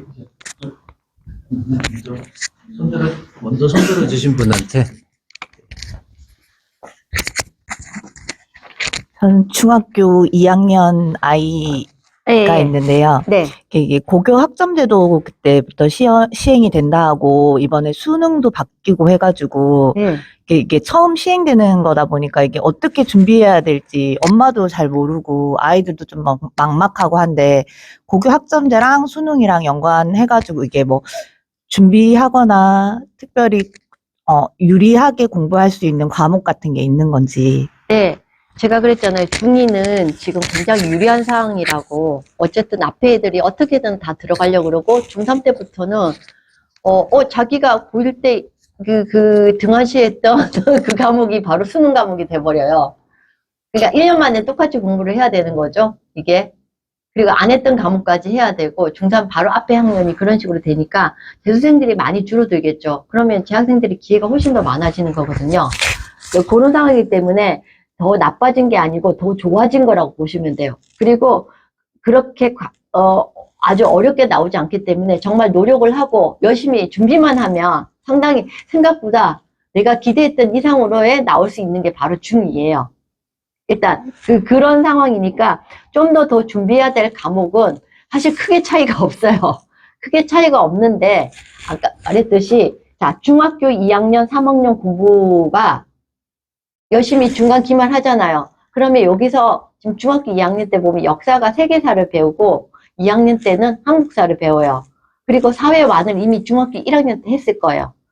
그 1학년 사회에 그 단원별로 그 개념이 고등학교 때 그 통합사회 개념에 기본형이 다 이미 한번 지나갔어요. 그럼 사회2가 지금 좀 있으면 중3 때 나오는데 그 사회2를 신경 써서 공부를 해야 돼요. 따로 학원을 다닐 필요가 없고 수업도 열심히 하고 시험 때 나올 때 좀 더 심한 문제까지 그 문제집에 그 소논술 문제라든지 이런 거 그러니까 따로 뭔가를 하지 말고 그 수업을 하고 시험을 할 때 최대한 국영수처럼 열심히 해주는 게 필요해요. 왜냐? 그대로 통합사회로 올라가요. 예를 들면 사회2에서 뭐 3, 4, 5단원이 경제 쪽에서 이제 아주 쉽게 쉬운 개념들이 돌출을 하는데 이게 그 통합사회의 그 5단원에 직결이 돼 있어요. 그래서 여기서 어떤 식이냐면 조금 더 사례를 더 넣고 조금 더 그 난이도만 조금 더 올리면 바로 통합사회 문제예요. 큰 차이가 없어요. 예를 들면 기회비용 계산을 하는데 자, 좀 어려운 지역의 중학생은 이미 지금 고등학교 수준의 기회비용을 묻는다든지 계산을 하는 게 나와요. 근데 여기서 이제 고등학교는 기회비용에서 뭐 비교우위 계산이라고 해서 경제 부분에 나오는 그것까지 섞어서 하는 게 있는데 이게 기회비용에 구하는 그런 방식을 모르면 못 풀게 돼 있어요. 수학하고 비슷하죠. 그러니까 앞에 그 개념을 모르면 뒤에가 안 되는 그런 것들이 있어요. 그리고 예를 들면 역사가 보면 중학교 3학년 때 한국사를 하잖아요. 그러면 그 한국사도 양이 많다고 징징거릴 수 있어요. 그렇지만 그 양은 고등학교 때 한 단원 양밖에 안 돼. 어마어마한 거죠. 어마어마한 거. 그러니까 그거를 잘해놓고 그러면 한국사는 절대평가인데 그 한국사라든지 어떤 세계사라든지 이런 게 통합사회라든지 인문 쪽 베이스가 다 되고 국어의 독서 지문이 50% 비중이거든요. 거기로 다 들어가요. 그 개념이. 그래서 우리가 빅문학이 중요해, 독서 지문 중요해 하지만 그 독서 지문에 많은 분야의 사회문화 분야, 사회 분야 글 읽기라고 할 때 그 사회 역사가 중학교 때 내용이 다 베이스 개념으로 나와요. 보기에는 굉장히 뭐 어디 유명한 사상들 나오는 것 같은데 이게 베이스가 똑같이 안 돼 있으면 그 이해하기 힘들게 돼 있어요. 그래서 이 사회, 지금 사회랑 과학 계통의 이런 교과서가 훌륭한 어떤 정보 지식을 갖고 있는 교재라고 생각을 하셔야 되거든요. 그래서 소홀히하면 안 돼요. 그러니까 어느 국영수가 중요하고 어느 과목은 중요하지 않고 이런 게 없는 거죠. 자, 그런데다가 그러니까 뭐 수학의 중요성은 예전에도 항상 있었잖아요. 그래서 이제 뭐 학원가에서는 오히려 이제 수학이 더 중요해졌다. 수학의 논리 이런 그걸 뭐 좋아해졌다는데 사실은 그거는 뭐 한 번도 변함이 없었어요. 그 중요성은 변함이 없어서 당연히 근데 과한 선행이 필요가 없게 됐죠. 왜냐면 지금 어느 계열로 갈지 모르고 지금 미적이 포함이 될지 안 될지를 그리고 심화 과목이 포함이 된다 하더라도 절대평가로 되는 거거든요. 이과로 갈 경우에 지금의 미적분과 기하 뭐 이런 게 들어가는 걸로 알고 있거든요. 그럼 절대평가가 됐다는 거는 꼬인 문제가 안 나온다는 거예요. 정확한 개념을 하고 공부를 하면 맞출 수 있는 그런 인증식의 문제라는 거잖아요. 그러니까 그런 편법이라든지 아까 뭐 몇 분 안에 풀어야 되고 이런 문제는 안 나온다는 거죠. 그냥 개념대로 차곡차곡 하면 그 시간 안에 풀 수 있는 문제지 여기서 트릭을 써서 이런 허점을 노리는 거를 아까 공부를 해야 된다 이런 에너지가 필요가 없어요. 예를 들면 우리가 어떤 문제를 봤는데 내가 그 주제에 맞게 다 개념 파악하고 핵심 다 파악했어. 그러면 풀 수 있는 문제를 이제 우리가 평이한 개념 문제라고 하는 거잖아요. 그리고 여기서 좀 다른 개념이랑 섞어서 좀 융합적으로 생각해. 자, 여기까지는 되는데 여기서 지금 내신 1등급을 가르기 위해서 어떤 식이냐면 실수를 유도해요. 실수를 유도하는 문제. 그게 이제 1등급을 가른다든지. 근데 최상위권 애들이 많은 시간을 이거를 낚시를 안 걸린 이런 훈련을 했거든요. 이거에 많은 시간을 들였단 말이에요. 왜냐면 그 한계가 좌우지우지 되니까. 그럼 이 남는 시간을 어떻게 하라는 거냐? 어떻게 하라는 게 이제 여러 가지 대학별 시험이라든지 이런 게 나오겠죠. 원칙적으로 대학별 본고사는 금지가 돼 있거든요. 그래서 면접밖에 못 봐요. 근데 면접에서 다 볼 수 있어요. 수학도 보고 다 봐요. 재시험 면접이라고 해서. 법으로 금지를 해놓으면 어떻게든 우리는 이거 가지고 변별이 안 되면 다 많은 애들이 오면 뭘로 하겠어. 그러면은 그걸 개발을 하겠죠. 그러면 지금 혹시 서점에 가셔서 스카이에 거기 보면 면접 전용의 문제들을 한번 보세요. 거기 보면 재시험 문제 면접이라고 해서 8분에서 15분 동안 풀 수 있는 그런 문제들이 나오는데 어떤 식으로 나오는지 보면 논술학원을 다녀야 되나? 근데 그 나오는 유형이 다 중고등학교 교과서에 뒤쪽에 있는 유형이랑 똑같아요. 창의 융합형, 생각 더해보기 이렇게 예시 문제. 왜냐하면 제가 지금 최근에 논술 재시험 면접 준비를 하면서 교과서 그런 예를 들면 사회과 쪽 계열이라든지 이런 애들은 통계 분포도도 들어갔는데 결국 그게 사회적 개념이잖아요. 교과서 뒤쪽을 전체를 한 4종이나 5종류의 이제 경제 분야 이런 게 나올 것 같으니까 경제 교과서, 사회문화 교과서, 생활윤리 교과서, 윤사 교과서 뒤에 그 단원별로 있는 거 그것만 보게 했는데 애들이 이거 재시험 면접 문제라 이게 가장 좋은 교재네요. 지금 나온 시중의 교재보다 이게 더 좋은 교재라고 다 연구대 지금 준비한 애들이 다 그렇게 얘기를 해요. 이게 정말 진국이었네요. 정말 그러니까 그냥 볼 때는 몰랐는데 지금 보니까 전부 여기서 냈네요. 라고 얘기를 해요. 그 기출 문제들이. 무슨 말인지 알겠죠? 그게 다 직결되어 있는 거거든요. 그래서 그런 부분을 더 해라. 아까 그 문제를 꼬아서 그 힘든 거를 이런 식으로 통합적으로 소논술형을 교과서를 심화시켜서 준비를 해라라는 쪽으로 나온 거예요. 이게. 그러니까 해석을 정확하게 하지 않으면 쓸데없는 거를 과하게 시키다 보면 또 이거 시키면 또 이게 안 되고 학교 생활 안 되고 막 엉키니까 그걸 정확하게 아셔야 돼서 그렇게 하고 당연히 이제 그 수학적인 부분이나 이런 거는 그 과한 선행만 하지 않고 지금 단계라든지 조금 앞선 선행도 괜찮아요. 고등학교 때라든지. 어차피 그 고등학교가 중학교의 연장선이니까 아이의 능력에 따라서 시키시는 거는 무방한데, 항상 전체 범위를 늘 알 수 있도록요.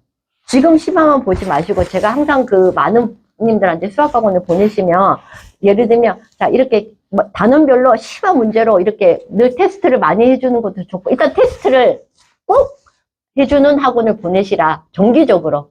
생각보다 테스트를 안 해요.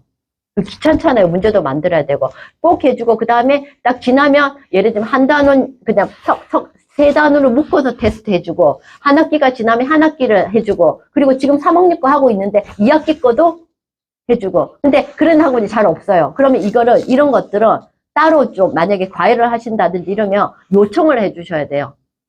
1년치를 한꺼번에 테스트를 해서 문제가 되는 단원들을 뽑아놔 주세요. 한 학기씩. 그리고 얘가 지금 3학년 거 하는데 1, 2학년으로 통합해서 테스트를 좀 해주세요. 고등학교 1학년이 1, 2, 3학년. 자, 1, 2, 3학년 통합을 시킨 건 많이 있어요. 고등학교 1학년 3월 모의고사를 10년치를 모으면 그게 1, 2, 3학년 합해 놓은 거거든요. 그거는 이제 테스트하기 쉬워요. 그래서 학원이나 이런 데서 뭐 요청을 하면 금방금방 그런 걸로 해주거든요. 그리고 학교 국제중이나 이런 데는 처음에 들어가서 그 고1, 3월로 애들의 지금 선행 여부를 판가름해요.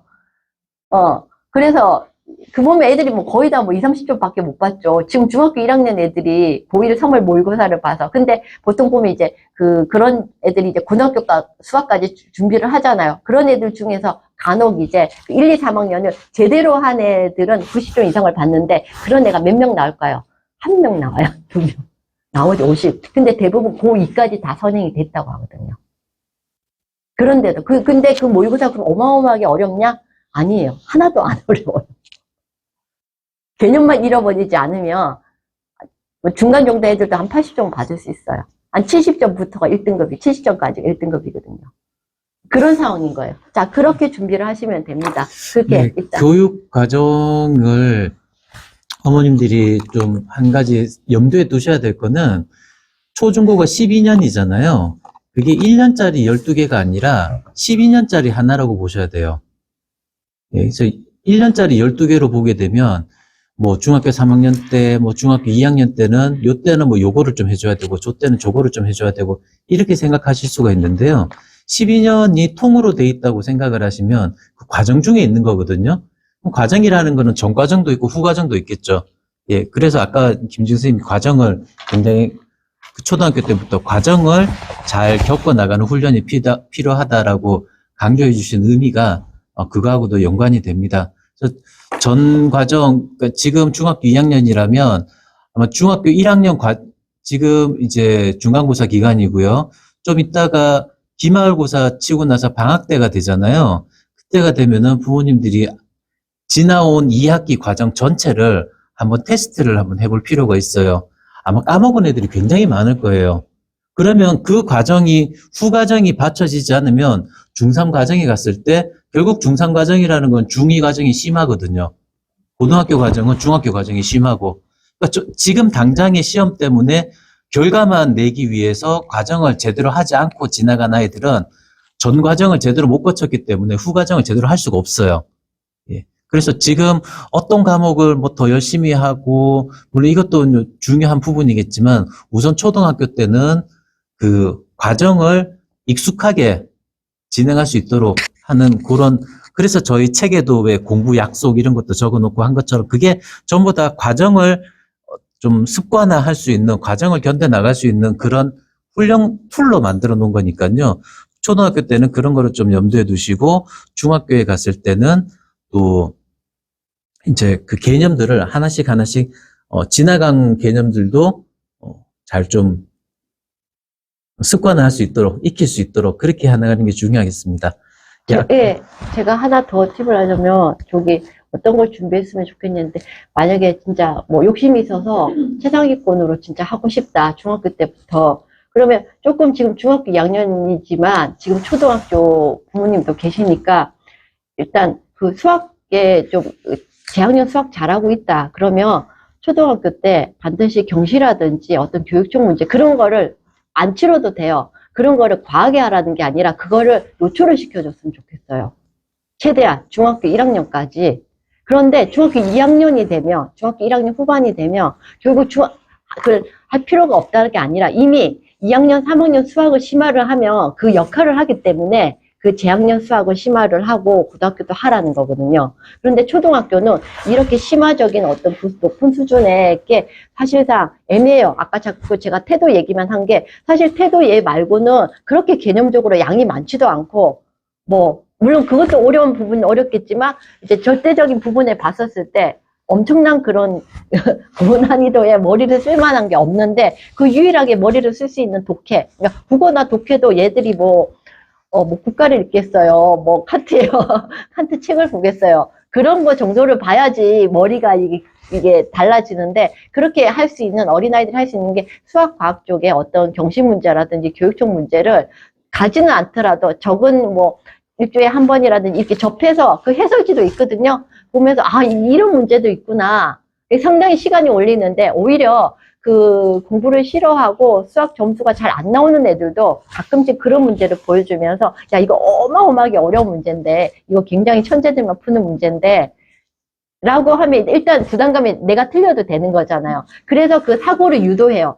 보통 그런 문제 특징이 생각을 거듭하고 그 생각한 거를 다시 이거랑 결합을 해야 되는 거기 때문에 생각을 어쨌든 유도해요.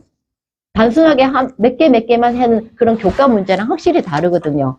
그런 용도로 조금 신경을 노출을 적절하게 시키는데 스트레스 줄 정도가 아니라 적절하게 애가 이제 그거를 흥미를 할 만큼 이렇게 해주시고 그 다음에 수학을 정말 싫어하고 재학년 수학도 허덕거리는데 그런 거 도저히 할 수 없다. 그럼 이런 애는 쉬운 것만 하냐? 절대로 아니에요. 국어나 사회나 과학 중에 뭐라도 붙들어서 상위 개념의 어려운 지문이나 이런 거 똑같은 방식으로 할 수 있어요.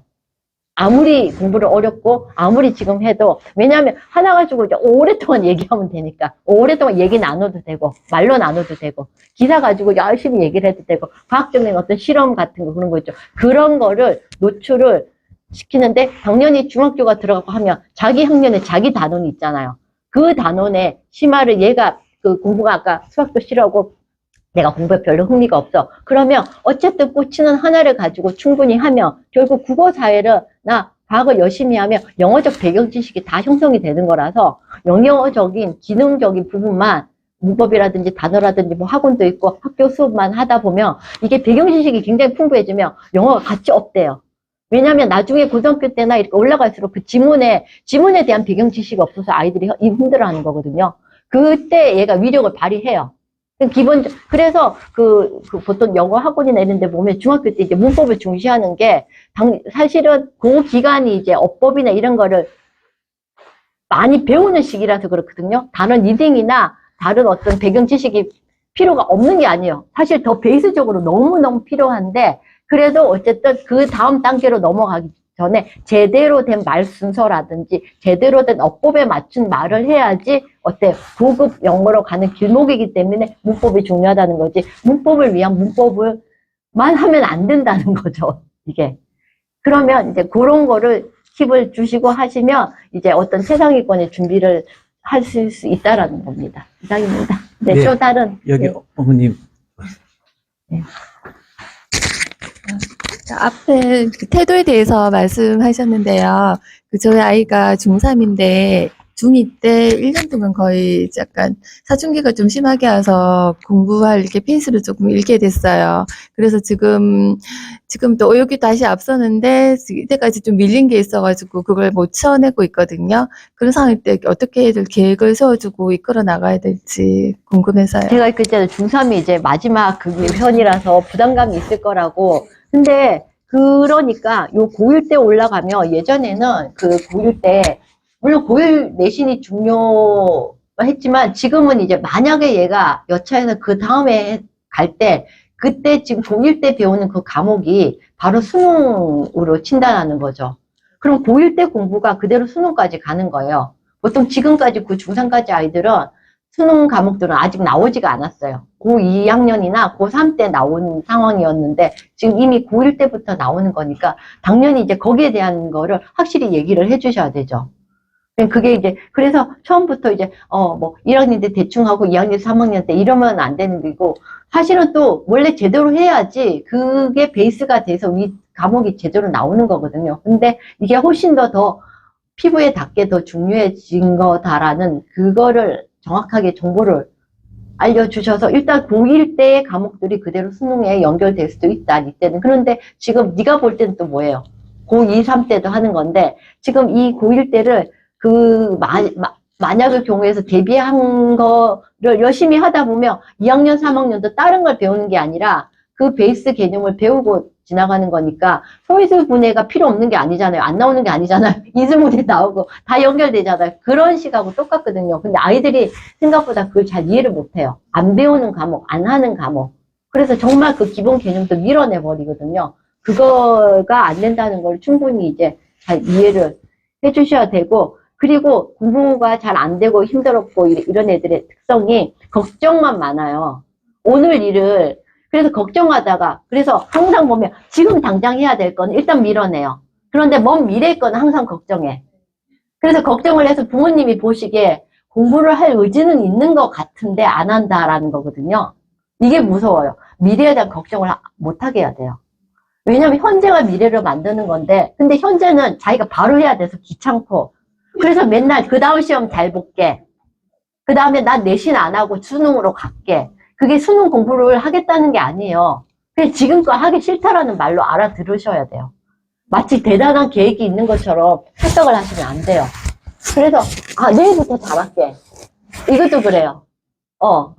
요번 다음 계속 매일매일 미루는 거거든요. 그러니까 사실은 딱 보자마자 그날 할 일이 그냥 이 생의 마지막 거라고 생각을 해야 되는 거야. 이것만 하면 너는 아무것도 안 해도 돼. 그거에 제가 훈련을 시켜봤는데 상당히 힘든 게, 오래 걸렸던 게 이게 뭐냐면, 지금 할 일만 다 하면 네가 안 해도 되고 할 거 없다라는 생각이 들어가야 되거든. 대부분 공부를 잘하는 애들이 일단 오늘 거가 완료하면 별 생각이 없어요. 아무 생각이 없어 보여요. 그냥 오늘 할 일 하면, 지금 할 일만, 그러니까 지금 시험만 하니까 그게 집중이 되는 거예요. 근데 이거 말고 내가 딴 걸 해야 된다는 거 생각하는 순간 이게 집중이 안 되는 거예요. 사회 공부하면 수학이 걱정되고, 수학하면 역사가 걱정되고, 국어하면 영어, 그러고 있어요. 정말 집중을 못해요. 그렇게 앉아있는데. 그리고 애들이 너무 집중이 안 돼서 스카 간다고 그러고, 독서실 간다고 그러죠. 애들끼리 걱정해요. 모여가지고 같이 커피 마시면서 한 5분 하고 나가고. 왜냐면 지루함을 견디지 못하는 거예요. 자, 혼자 공부 못한다, 집에서 공부 못한다. 뭔가 부지가 그러니까 공부하는 거를 구경하러 가는 거죠. 그 조금 더 양심이 있으면 강의 들으러 간다 그래요. 학원에 가서. 그것도 구경하러 가는 거. 뭔가 이렇게 친구들하고 같이 가야 되고, 뭐 이러면은, 사실 들어가는 거는 거의 없다고 봐야 돼요. 사실상. 너무 돈이 아깝죠. 진짜 아깝죠. 어떻게 보면. 예. 그래서 진짜 공부하는 애들은 오히려 시험 기간 이럴 때 그 동선을 줄이고 해서 원래 스카를 가고 이랬던 애들도 집으로 돌아오거든요. 자, 보통 공부 잘하는 애들이 독서실 언제 가냐면 도저히 공부할 동기가 없었을 때, 시험 끝난 직후, 연휴, 어디서, 그럴 때 독서실을 가요. 공부에 그걸 도저히 할 상황이 안 돼서. 아니, 못할 것 같으니까, 놀 것 같으니까. 근데 어차피 공부할 상황, 시험 기간은 필요가 없거든요. 예. 그래서 부모님이 제일 쏘가 넘어가시는 게, 저기 가면 공부 잘할 것 같아 하는데, 거기 익숙해지죠. 하루 너무 잘 된다 그래요. 계속 가봐요. 계속 옮겨줘야 돼. 그럴 것 같으면 방을 옮겨라고. 그리고 그 돈을 얘기를 해야 돼요. 그게 요즘 그렇게 싸지가 않더라고요. 진짜. 아니, 공부하는 그 자세 잡는데 이렇게 돈을 먹어서야 이게 아직 그 단계로 올라가지도 않았는데, 예. 물론 약간의 어떤 제스처를 해서 조금은 전혀 투자를 안 할 수는 없겠지만, 사실상 안 보이면 더 부모님도 편하셔서 그걸 선호를 하시거든요. 뭐라도 하겠지 하는데 더 안 하더라고요. 오히려 더 마음껏 자고 더 마음껏 보고, 물론 이제 그 폰도 뺏기고 하지만 또 방법이 다 있어요. 모든 방법이 다 있어요. 그리고 제가 어차피 그럴 것 같으면 그 고난이도 공부까지 올라가지도 못하기 때문에 차라리 지금 성적이 좀 안 나고 이러더라도 승부수를 낼 필요가 있는 거예요. 이게서 이건 굉장히 경제적으로 압박을 할 필요가 있는 거죠. 시간당 돈을 따져가면서 아주 치사하게 뭐 치사하다, 그러니까 경제 얘기 아니면, 그러니까, 왜냐면 아이들이 그나마 그 공부 좀 안 했던 애들, 돈을 좋아하는 애들은 또 공부를 하기 시작하더라고요. 근데 그 돈의 중요성이나 돈에 대한 욕망을 가졌을 때, 한 고등학교 때, 그때부터 뒤늦게 공부하는 애들이 그런 경우가 많아요. 근데 중학교 때는 그런 것도 없잖아요. 돈에 대한 그 개념이 뭐 모든 게 다 그래서 조금 그런 환경을 인위적으로 빨리 만들어줄 필요도 있는 거고, 상황에 따라서. 아까 김정 선생님 얘기하시는데 막 웃으시는 거 보니까 대부분 다 그런 공감대를. 그래서, 예. 그래서, 포인트는, 일단 오늘 최초로 네가, 일단, 반드시 이거는 할 수 있다라는 걸 정하라고 그래요. 그러니까 내가 가르치는 게 아니고, 그래서 그거를, 억지로, 그러니까 이거는 질을 요구하시면 안 돼요. 질적인 공부가 되려면 상당한 내공이 돼야 되거든요. 일단 앉아있고 그 시간 하고, 겉으로도 문제라도 풀고, 하기 편한 거, 애들이 그냥 대충 읽어보고 문제풀이 하는 거, 보통 분석하고, 뭐, 따로 정리하고 이런 게 제일 안 되거든요. 그게 머리를 더 쓰는 거일수록 애들이 못해요. 그럼 머리를 제일 안 쓰는 게 그냥 강의 듣는 거거든요. 강의 듣는 거라도.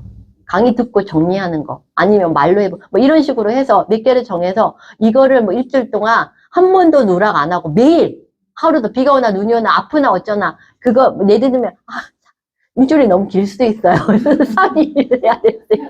그렇게 3일을 해. 그러면 부모도 똑같이 순차적으로 되지 않으면 부모가 이게 잘 안 돼요. 부모가 이렇게 시키지 못해요. 부모님이. 그러니까 부모님이 정말 일관성 있게 이거 아니면 내가 예를 들면 좀 그런 것도까지 내가 이게 안 되면 나는 뭐 여행을 안 갈 거다라고 하면 정말 그걸 지켜야 되는 거예요. 자기 그런 절제력이 필요하거든요. 그거를 지금 만드는 거예요.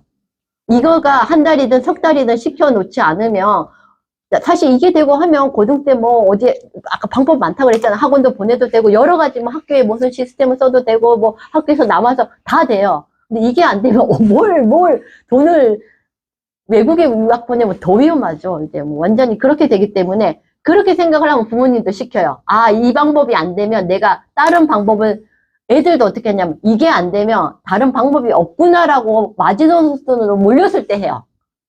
본인도 자꾸 다른 거가 있어서 그걸로 하면 조금 더 그때 돼서 되지 않을까, 좀 크면 되지 않을까라고 하는 바람에 지금 여기에 정확하게 그걸 못 하시는 거거든요. 어떻게 보면. 근데 정말 이것밖에 안 되고 이게 안 되면 아니다라는 게 정말 본인이 느끼면 그걸 뭐 아이들한테 아빠가 이제 겉으로는 일단 기본 베이스는 전혀 애들한테 이런 표시가 안 나야 되는 게 포인트예요. 그런데 이렇게 해야지 된다라고 하시면 이렇게 시켜요. 그리고 아이도 그걸 해나가잖아요. 그리고 일주일 동안 그걸 지켰어. 그리고 자, 이 정도면 뭐 계속 이것도 너무 많아요. 이것보다 조금 더 할 수 있다. 사실은 양은 늘려야 되거든요. 그래서 처음부터 양을 늘린다는 전차하에 적게 하면서 이렇게 느리자라고 미리 큰 바운더리를 약속을 해놓고 해야 돼요. 그리고 이게 안 되면 나는 너한테 모든 지원을 끊겠다. 그냥 니들, 그리고 고등학교 3학년 배달 며칠에 네가 독립해서 나가라. 그렇게 해버려야 돼요. 그래서 이게 애들이, 그런 애들이, 저희가 지금 이제 그 대학교 그쵸. 지금 이제 수시 그 앞에 전형이 된 애가 그 부모님이 정말 말 안 들었거든요. 그런데 얘가 갑자기 뭐 이제 가외 얘기를 하는 거예요. 자기가 이제 과외도 해야 되고 그런 거 좀 팁을 조금 달라 그러면서 왜 그렇게 급했더니 엄마가 진짜 그렇게 실행을 하신대요. 그래서 제가 등록금을 갚아야 되거든요. 근데 정말 진지하게 얘기한 게 지속적으로 그때부터 그렇게 하셨던 거예요. 내가 이렇게 너 지원하고 이렇게 하는데 대학교 들어가는 순간부터 이렇게 해서 네가 할부로 이렇게 나눠주고 네가 뭐 아주 구체적으로 얘기를 하셨더라고요. 할부로 이렇게 갚아라. 뭐 그 등록금이 얼마고 지내는 비용이 얼마고 용돈이 얼마니까 이렇게 하고 이자는 안 받겠다 이런 식으로 해서 그래서 당장 지금 얘가 잘했단 말이에요. 그러니까 고2에 선생님한테 부탁을 해서 그 학교의 학생을 받았더라고요. 자기가 수능 끝나면 바로 들어가는 걸로. 그래서 내가 그게 꼭 돈 버는 용 아니고 네가 그 가르치면 훨씬 더 네가 더 좋은 그 대학 공부에도 도움이 된다라고 얘기를 했거든요. 근데 뭐 처음부터 되게 괜찮은 애였을 것 같죠. 엉망이었어요, 완전히. 그 중학교 때 한 5분 단위로 중간에 수업을 하는데 내가 이런 거 해야 돼? 내가 지금 왜 앉아 있는데? 하면서 뭐 계속 엄마한테 막 택택거리고 틱틱거리고 뭐 이랬던 애예요, 이거. 집중력 제로 완전히 그런 식이었었거든요. 애들이 이게 바뀌어요. 그러니까 이게 바뀌는데 어느 날 가만히 있어서 바뀌는 게 아니라 아까 부모님도 그렇게 하셨다고 그러잖아요. 얼마나 그렇게 하셨으면 얘가 고3 때 그렇게 막 과외를 찾는데 지금 자기가 이제 이 발표, 교과 전형 발표 나자마자 그렇게 하겠어요. 예, 그래서 지금 마음은 좀 급하시죠. 예, 네. 중학교 3학년인데 앞으로 고등학교 올라가면 할 일은 태산인데 되어 있는 건 없고, 그러니까 마음은 좀 많이 급하실 텐데요. 우리 왜 우물 가서 숭늉 찾을 수가 없잖아요. 예, 그래서 결국 자세나 공부를 할 수 있는, 공부를 담을 수 있는 그릇을 만들어 놓지 않으면 지금 무엇을 하더라도 그냥 모래성 쌓기, 모래밭에 물 붓기가 될 것 같아요. 그래서 어떤 김정선 얘기처럼 질을 찾는 퀄리티 있는 공부보다 그전에 우선 공부 자체를 할 수 있는 예, 그런 습관을 들이시는 게 좋을 것 같고요. 그래서 그냥 그렇게 생각하세요. 그냥 어제보다 나은 오늘이기만 하면 된다. 예, 그래서 양을 조금씩 하더라도 일단 공부를 시작할 수 있도록 바탕을 만들어 주셔야 되고요. 그러기 위해서는 이제 이게 저희 요번에 나온 초등 공부력 책에 프록에 보면 자기주도학습 활동지라는 게 있거든요. 거기 보면은 메타인지를 할 수 있도록 돼 있어요. 그래서 내가 학습적으로 나를 둘러싸고 나에 대한 장단점, 그 다음에 나를 둘러싸고 있는 환경의 장단점, 그 다음에 내가 할 수 있는 거, 뭐 이런 것들을 다 한번 기록을 해볼 수가 있기 때문에 그거를 바탕으로 해서 공부 약속을 엄마랑 하는 거죠. 공부 양은 되게 적게 해도 돼요. 일단 한다는 데 방점을 두면 되니까. 그리고 그 공부 약속의 기간을 진짜 뭐 3일로 하든지 일주일로 하든지 해서 아이가 할 수 있는 거, 내가 해보니까 요거는 할 수 있구나. 라는 어떤 성공의 경험을 한번 겪게 하신 다음에 그 양을 조금씩 더 늘어나가서 어제보다 나은 오늘을 끊임없이 해나가게 되면 괜히 그냥 미래에 대한 걱정으로만 시간을 보내는 그런 좀 우려를 줄일 수 있지 않을까, 예, 그렇게 생각을 합니다. 예, 지금 시간이 얼추 다 돼가는데 혹시 이제 마지막 한 분 정도, 예, 더 하고,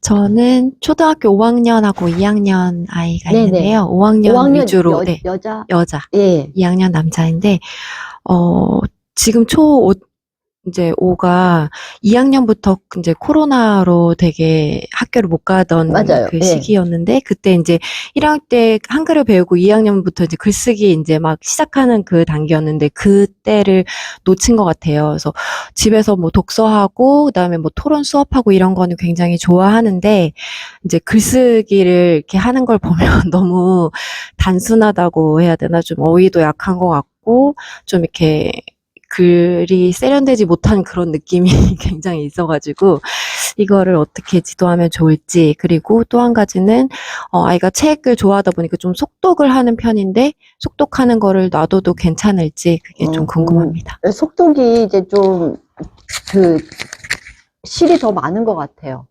예, 왜냐면 옛날에 그 속독이 왜 유행을 했는지 모르겠어요. 왜냐면 문제를 풀 때 어쨌든 정독이라든지 하나도 빼놓지 않고 정확하게 읽고 그게 이제 자연적으로 내가 내용이 잘 이해가 돼서 그 자연적으로 속독이 되는 거거든요. 근데 내용이 이해가 안 되고 그냥 속독을 유도하니까 그냥 눈동자만 빨라지는 거고 오히려 중간중간 빼먹고 읽게 되는 게 이게 더 버릇화가 돼서 상당히 오히려 위험한 것 같아요. 그러니까 뭐 얘가 그걸 속독을 너무 하고 싶어 하면 그냥 좀 공부랑 뭐라 그러나 직결적으로 이제 상관없는 그냥 자기 뭐 그 책들이 있죠. 그냥 문학 뭐 소설책이라든지 드라마 보듯이 그렇게는 하되 이제 자기가 공부하는 책이라든지 그런 책은 이거를 할 수가 없게 그게 이제 문제점이 있다는 걸 먼저 이제 얘기를 해주시면 될 것 같고 아까 어차피 이거는 이제 전부 다 해당되는 문제인데 그 문제집이나 이런 데 보면 서술형 문제가 다 있잖아요. 어쨌든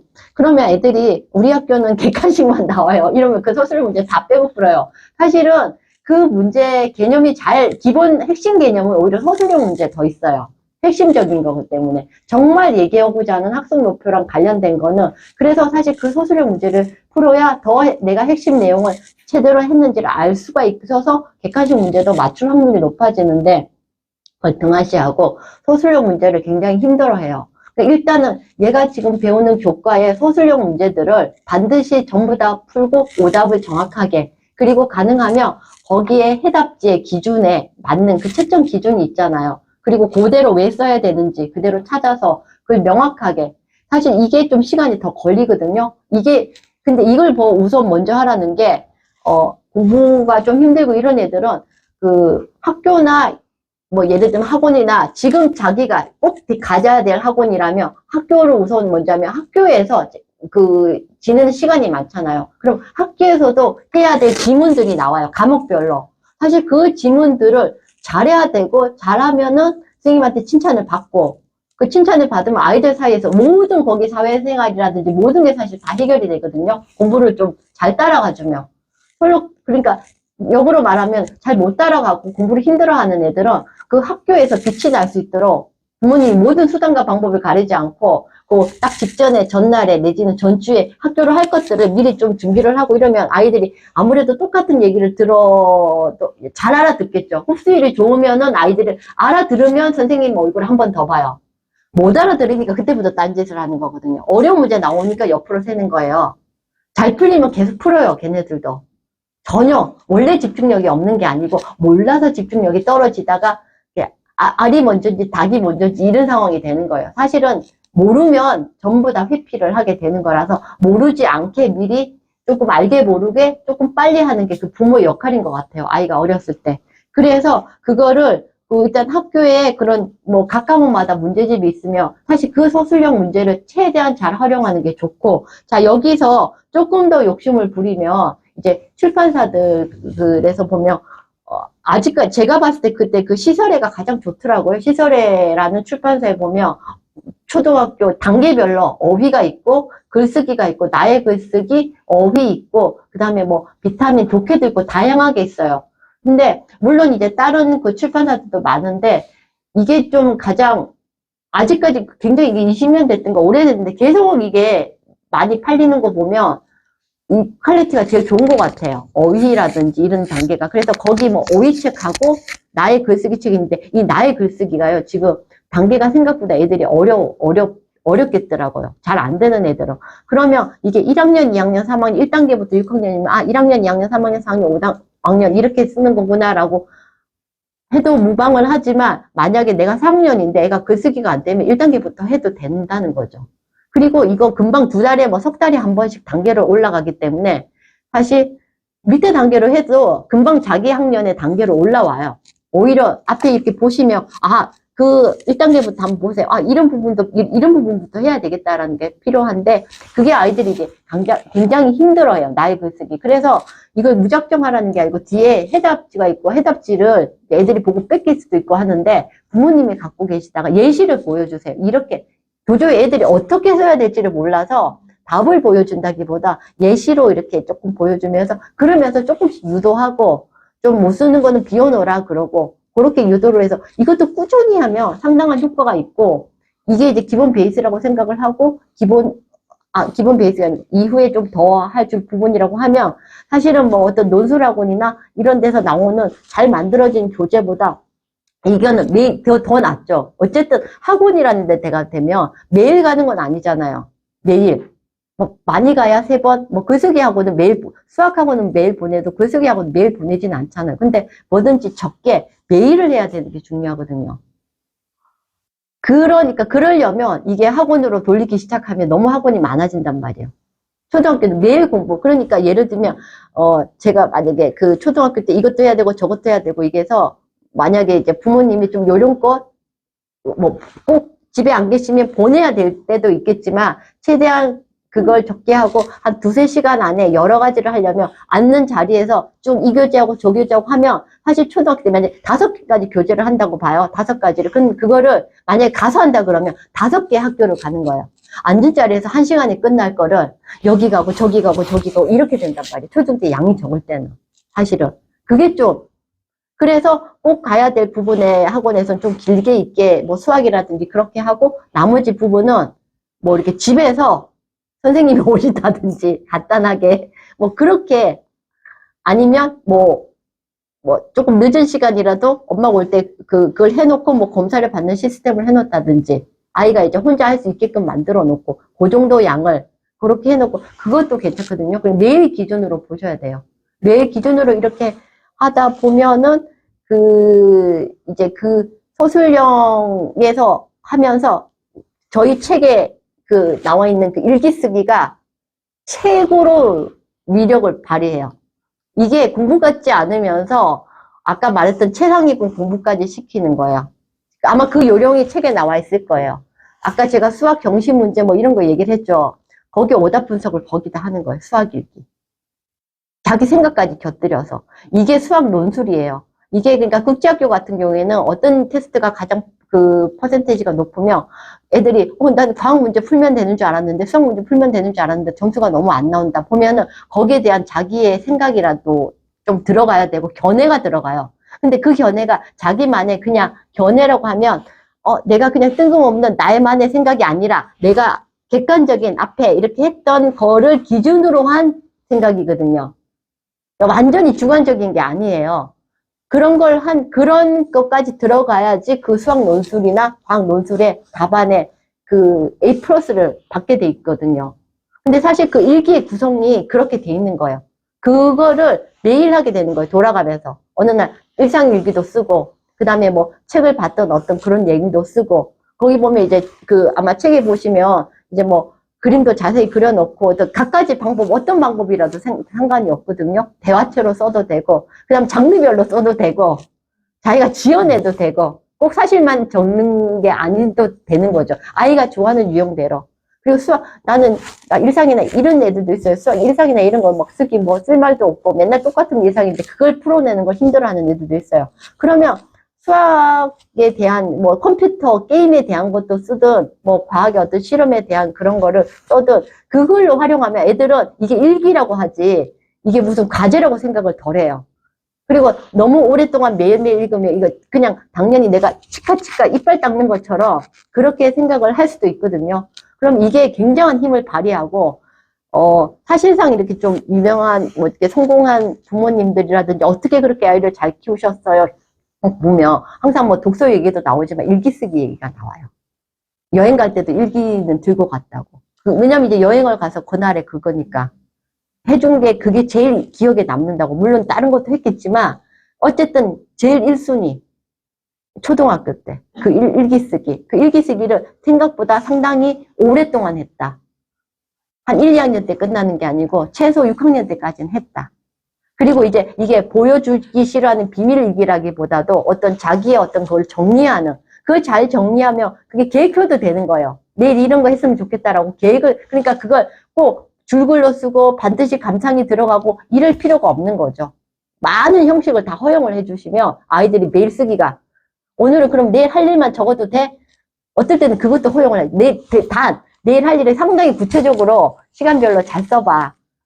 오늘 이게 그 계획표처럼 늘 그러면 그렇겠지만 이제 그런 것도 허용을 해주시고 하면서 상당히 그러면 글쓰기가 도움이 되고, 아까 말했듯이 바로 글쓰기 힘들잖아요. 먼저 말로 이야기를 나눠요. 어떻게 쓸까, 어떻게 쓰면 좋을까, 그리고 아까 그 줄글로 뭔가 세 줄을 쓰더라도 하고 나서 쓰라 그러면 확실히 처음보다 써요. 한 줄도 못 쓰는 애들 굉장히 많거든요. 어떻게 해야 될지 모르는 거죠, 이게. 그럼 예시 글도 보여주고, 다른 예시글을 보여줘서 비슷하게 써도 돼. 단어만 좀 바꿔서 써도 돼. 처음부터. 무조건 그냥 아무것도 보여주지 않고 쓰게 하지 말고요. 이런 방법을 쓰시면 될 것 같아요. 네. 네, 이제 시간이 한 100분 됐는데요. 말씀드렸던 대로 우리가 성인이 집중할 수 있는 시간의 한계가 100분이기 때문에 오늘은 여기까지 하겠습니다. 근데 오늘 또 새로 오신 분들이 몇 분 계셔가지고 저희가 잠깐 이제 광고 또는 홍보 또는 소개 이런 걸 잠깐 드리고 마치려고 하는데요. 저희 마지막으로 김정 선생님이 일기를 강조를 해주셨는데 더 구체적인 내용은 저희 요번에 한 달 전에 책을 쓴 게 있어요. 평생 공부의 기초 초등 공부력이라는 책이 있습니다. 예, 그 책의 일기를 어떻게 썼는지 샘플과 함께 자세히 되어 있으니까요. 구입해 보시든지 아니면 도서관에 구입해 달라고 요청을 하시면 아마 도서관에 구입해 주실 겁니다. 그렇게 보셔도 되고요. 상당히 두껍습니다. 그게 한 300 몇십 페이지 되기 때문에 저는 그 책을 쓸 때 그냥 집에 놔두고 상비약처럼 그때그때 문제가 있을 때마다 꺼내서 한번 참고하셔서 보시라고 그런 목적으로 쓴 거니까요. 아무튼 보시면 되겠고요. 저희가 저희 하는 일을 잠깐 소개를 해드리자면 저희가 강남 코디 공부연구소를 운영을 하고 있는데요. 학부모님들이 원하시는 모든 것을 다 서비스 해드린다고 보시면 돼요. 그래서 일단 이제 학습 컨설팅이 꼭 무슨 문제가 있을 때만 찾아가는 게 아니라 정기 검진이라고 보시면 됩니다. 우리 왜 건강을 위해서도 정기 검진을 해서 뭐 문제가 되는 부분이 있으면 미리 찾아내서 그거를 고치잖아요. 그래서 컨설팅을 우리 아이가 제대로 하고 있는지, 또 이런 어떤 진로를 결정하는 게 좋을지, 또 그래서 그 진로대로 제대로 방향을 설정해서 가고 있는지 이런 것들을 체크해 보신다고 생각을 하시면 될 거예요. 예, 그래서 거기에서 정기검진처럼 어떤 무슨 문제가 발견이 된다거나 하면 그거를 고칠 수 있는 솔루션까지 같이 드리는 그런 일을 하고 있고요. 또 이제 컨설팅에서 그치지 않고 직접 학습 코칭도 같이 해드립니다. 예, 그래서 부모님들이 저희가 제일 우선적으로 생각하는 거는 부모님이 아이를 직접 케어를 해주시는 거예요. 왜냐면 저희들도 케어할 수 있는 아이들이 한계가 있기 때문에 부모님이 직접 케어를 해주시는데, 부모님이 뭐 직장을 다니신다든지 아니면 본인의 어떤 뭐 여러 가지 이유 때문에 케어가 안 된다 하시면은 저희에게 맡겨주시면 저희와 또 저희 파트너 선생님들이 계시니까 또 그분들에게 해서 이제 아이를 올바른 방향으로 코칭을 또 해드리는 그런 역할을 하고 있고요. 또 부모님들이 내가 좀 하고 싶은데 내가 능력이 안 된다, 뭘 잘 모르겠다, 이런 분들을 위해서 또 민간 자격증 과정을 운영을 합니다. 그래서 지금 저는 이제 개인적으로 이거를 제2의 김지영 선생님 만들기 프로젝트라고 이야기를 하는데, 김지영 선생님은 22년 동안 강남에서 이런 이제 컨설팅과 학습 코칭과 여러 가지 일을 하셨는데요. 이런 것들을 6차시 정도로 함축해서 진행을 해드립니다. 그래서 기초적인 그런 내용, 그 다음에 실제로 아이들에게 어떻게 적용할 수 있는지 실습 이런 것까지 같이 할 수 있는 그런 자격증 과정도 운영을 하고 있습니다. 그래서 이런 모든 정보를 저희에 대해서 궁금하신 점들이 있으시면 저희 오픈 채팅방을 여시면 거기에 강남 코디 공부연구소라고 쳐보시면은 이제 오픈 채팅방이 나올 거예요. 거기서는 저희가 그냥 정보만 드리는 거고, 신청을 하거나 또 이제 오늘처럼 궁금한 거 물어보실 일이 있잖아요. 그런 거 있으면은 저희 카페가 있어요. 강남 코디 공부연구소 카페에 들어오시면 거기 물으실 수 있는 그게 있거든요. 그래서 거기에다가 이제 물어보시면은 익명으로 하셔도 상관없습니다. 물어보시면 저희가 거기에 대해서 답을 해드릴 거예요. 11월 달에 저희가 롯데마트에 문화센터가 있더라고요. 전 백화점에만 있는 줄 알았는데 롯데마트에서 연락이 왔습니다. 그래서 11월 달에 9군데의 롯데마트에 가서 이런 질의응답 시간을 가지려고 해요. 여러분들이 궁금한 게 있으시면 동두천을 오시든지, 네, 아니면 저 중계동을 오시든지, 아니면 뭐 가까운 데 송파를 오시든지 해야 되거든요. 힘들잖아요. 그죠? 너무 멀잖아요. 시간도 내야 되고. 예, 그러니까 카페에다가 올려주시면 됩니다.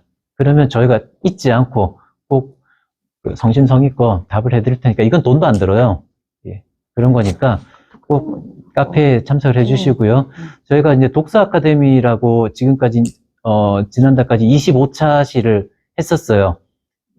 25권의 책을 했고, 이제 11월달, 12월달 2권의 책을 더 남겨두고 있는데, 독서 아카데미는 책을 통해서 교양을 쌓는데 그치지 말고 이 책에서 이야기하고 있는 거를 가지고 어떻게 아이들에게 엄마표 공부에 접근할 수 있는지 그 인사이트를 드리는 시간이에요. 그것도 이제 김지영 선생님이 진행을 하시는데, 그것도 이제 2번 남아 있는데요. 그것도 저희 오픈 채팅방에서 또 신청을 하시거든요. 장소의 한계 때문에 10분밖에 아니다. 저희 도와주시는 거 빼면 8분밖에는 못 받아요. 예, 그러니까 채팅방에 들어오셔야 거기 신청을 하실 수가 있으니까요. 잊지 마시고 채팅방에 참석하셨고 해서 그런 어떤 좋은 기회들을 가져보시면 좋겠습니다.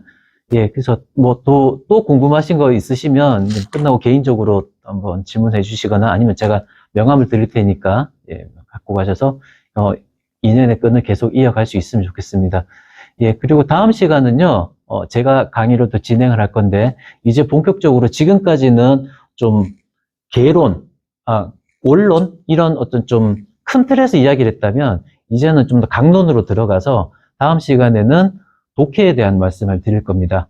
그래서 아이들이 독해가 뭐가 문제인지, 수준이 어떠한지, 이거를 어떻게 독해의 수준을 올릴 수 있을 것인지, 이거를 말씀드릴 거예요. 제가 그동안 6자식까지 하면서 계속 강조하고 있는 게 공부의 가장 기초가 되는 것이 독해다. 독해를 통해서 사고력이나 문제 해결력, 창의력 이런 것들을 키워나갈 수가 있다라고 말씀을 드렸잖아요. 독해라는 게 단순히 지문을 보고 글을 이해하는 데서 그치지 않습니다. 예. 그렇게 거기에 그치는 것이 아니라 어떤 개념을 이해하는 힘을 독해라고 볼 수가 있거든요. 그래서 그것들이 학교 공부에서 어떻게 발현되고 있는지, 그리고 이것을 아이들에게 어떻게 훈련시킬 것인지, 이런 것들에 대해서 이제 또 말씀드리고, 더 구체적인 말씀 또 이어가고, 이제 마지막 12차 시가 될 때, 11월 17일이었나요? 하여튼, 마지막 차시가 됐을 때, 이제 또 김정 선생님을 또 한번 모시고 와서 이런 시간을 한번 더 가지도록 하겠습니다. 예. 오늘은 여기까지 하고요. 또 궁금하신 거 아무튼 카페에다가 물어봐 주시기 바랍니다. 저기 그 다음 달 그 11월 며칠이죠? 독서 11월 14일인가요? 네, 두 번째 주 화요일. 그때는 이제 제가 불멸의 과학책 불멸의 과학책이라는 그 책은 뭐 사실 다 안 읽으셔도 되는데 이제 과학책이니만큼 아까 통합과 내지는 그 과학 공부 중학교 전체 그 1, 2, 3학 동안 어떤 걸 배우는지 그게 어떻게 연결되고 그러려면 또 초등 때 그게 또 연결이 돼 있겠죠. 그런 부분을 같이 얘기를 하려고 해요. 과학책을 하니만큼. 그리고 이제 과학 쪽에 이제 어떻게 이제 물론 이제 뭐 과목들이 다 각각의 어떤 역할들이 있을 거 아니에요. 그러니까 그런 부분에 대해서 이제 한번 얘기를 하려고 합니다. 책 내용뿐만 아니라. 예, 그래서 그 독서 아카데미는 온라인은 8분, 오프라인은 8분 오실 수 있고요. 온라인은 뭐 온라인으로 바로 실시간 줌으로 중계를 하거든요. 그거 참석도 거기서 신청을 하실 수가 있고, 책 얘기가 끝나고 나면은 이제 또 남는 시간은 Q&A 시간을 가지도록 하고 있고요. 내년에는 아마 안 할 거예요. 예, 내년 Q&A로. Q&A로 바뀔 겁니다. 오늘 한 것처럼. 예, 이렇게 될 거고요. Q&A를 매달 이렇게 하니까 뭐 그냥 꾸준히 이제 매달 그 Q&A만 참석하셔도 상당히 내공이 쌓이실 것 같아요. 네.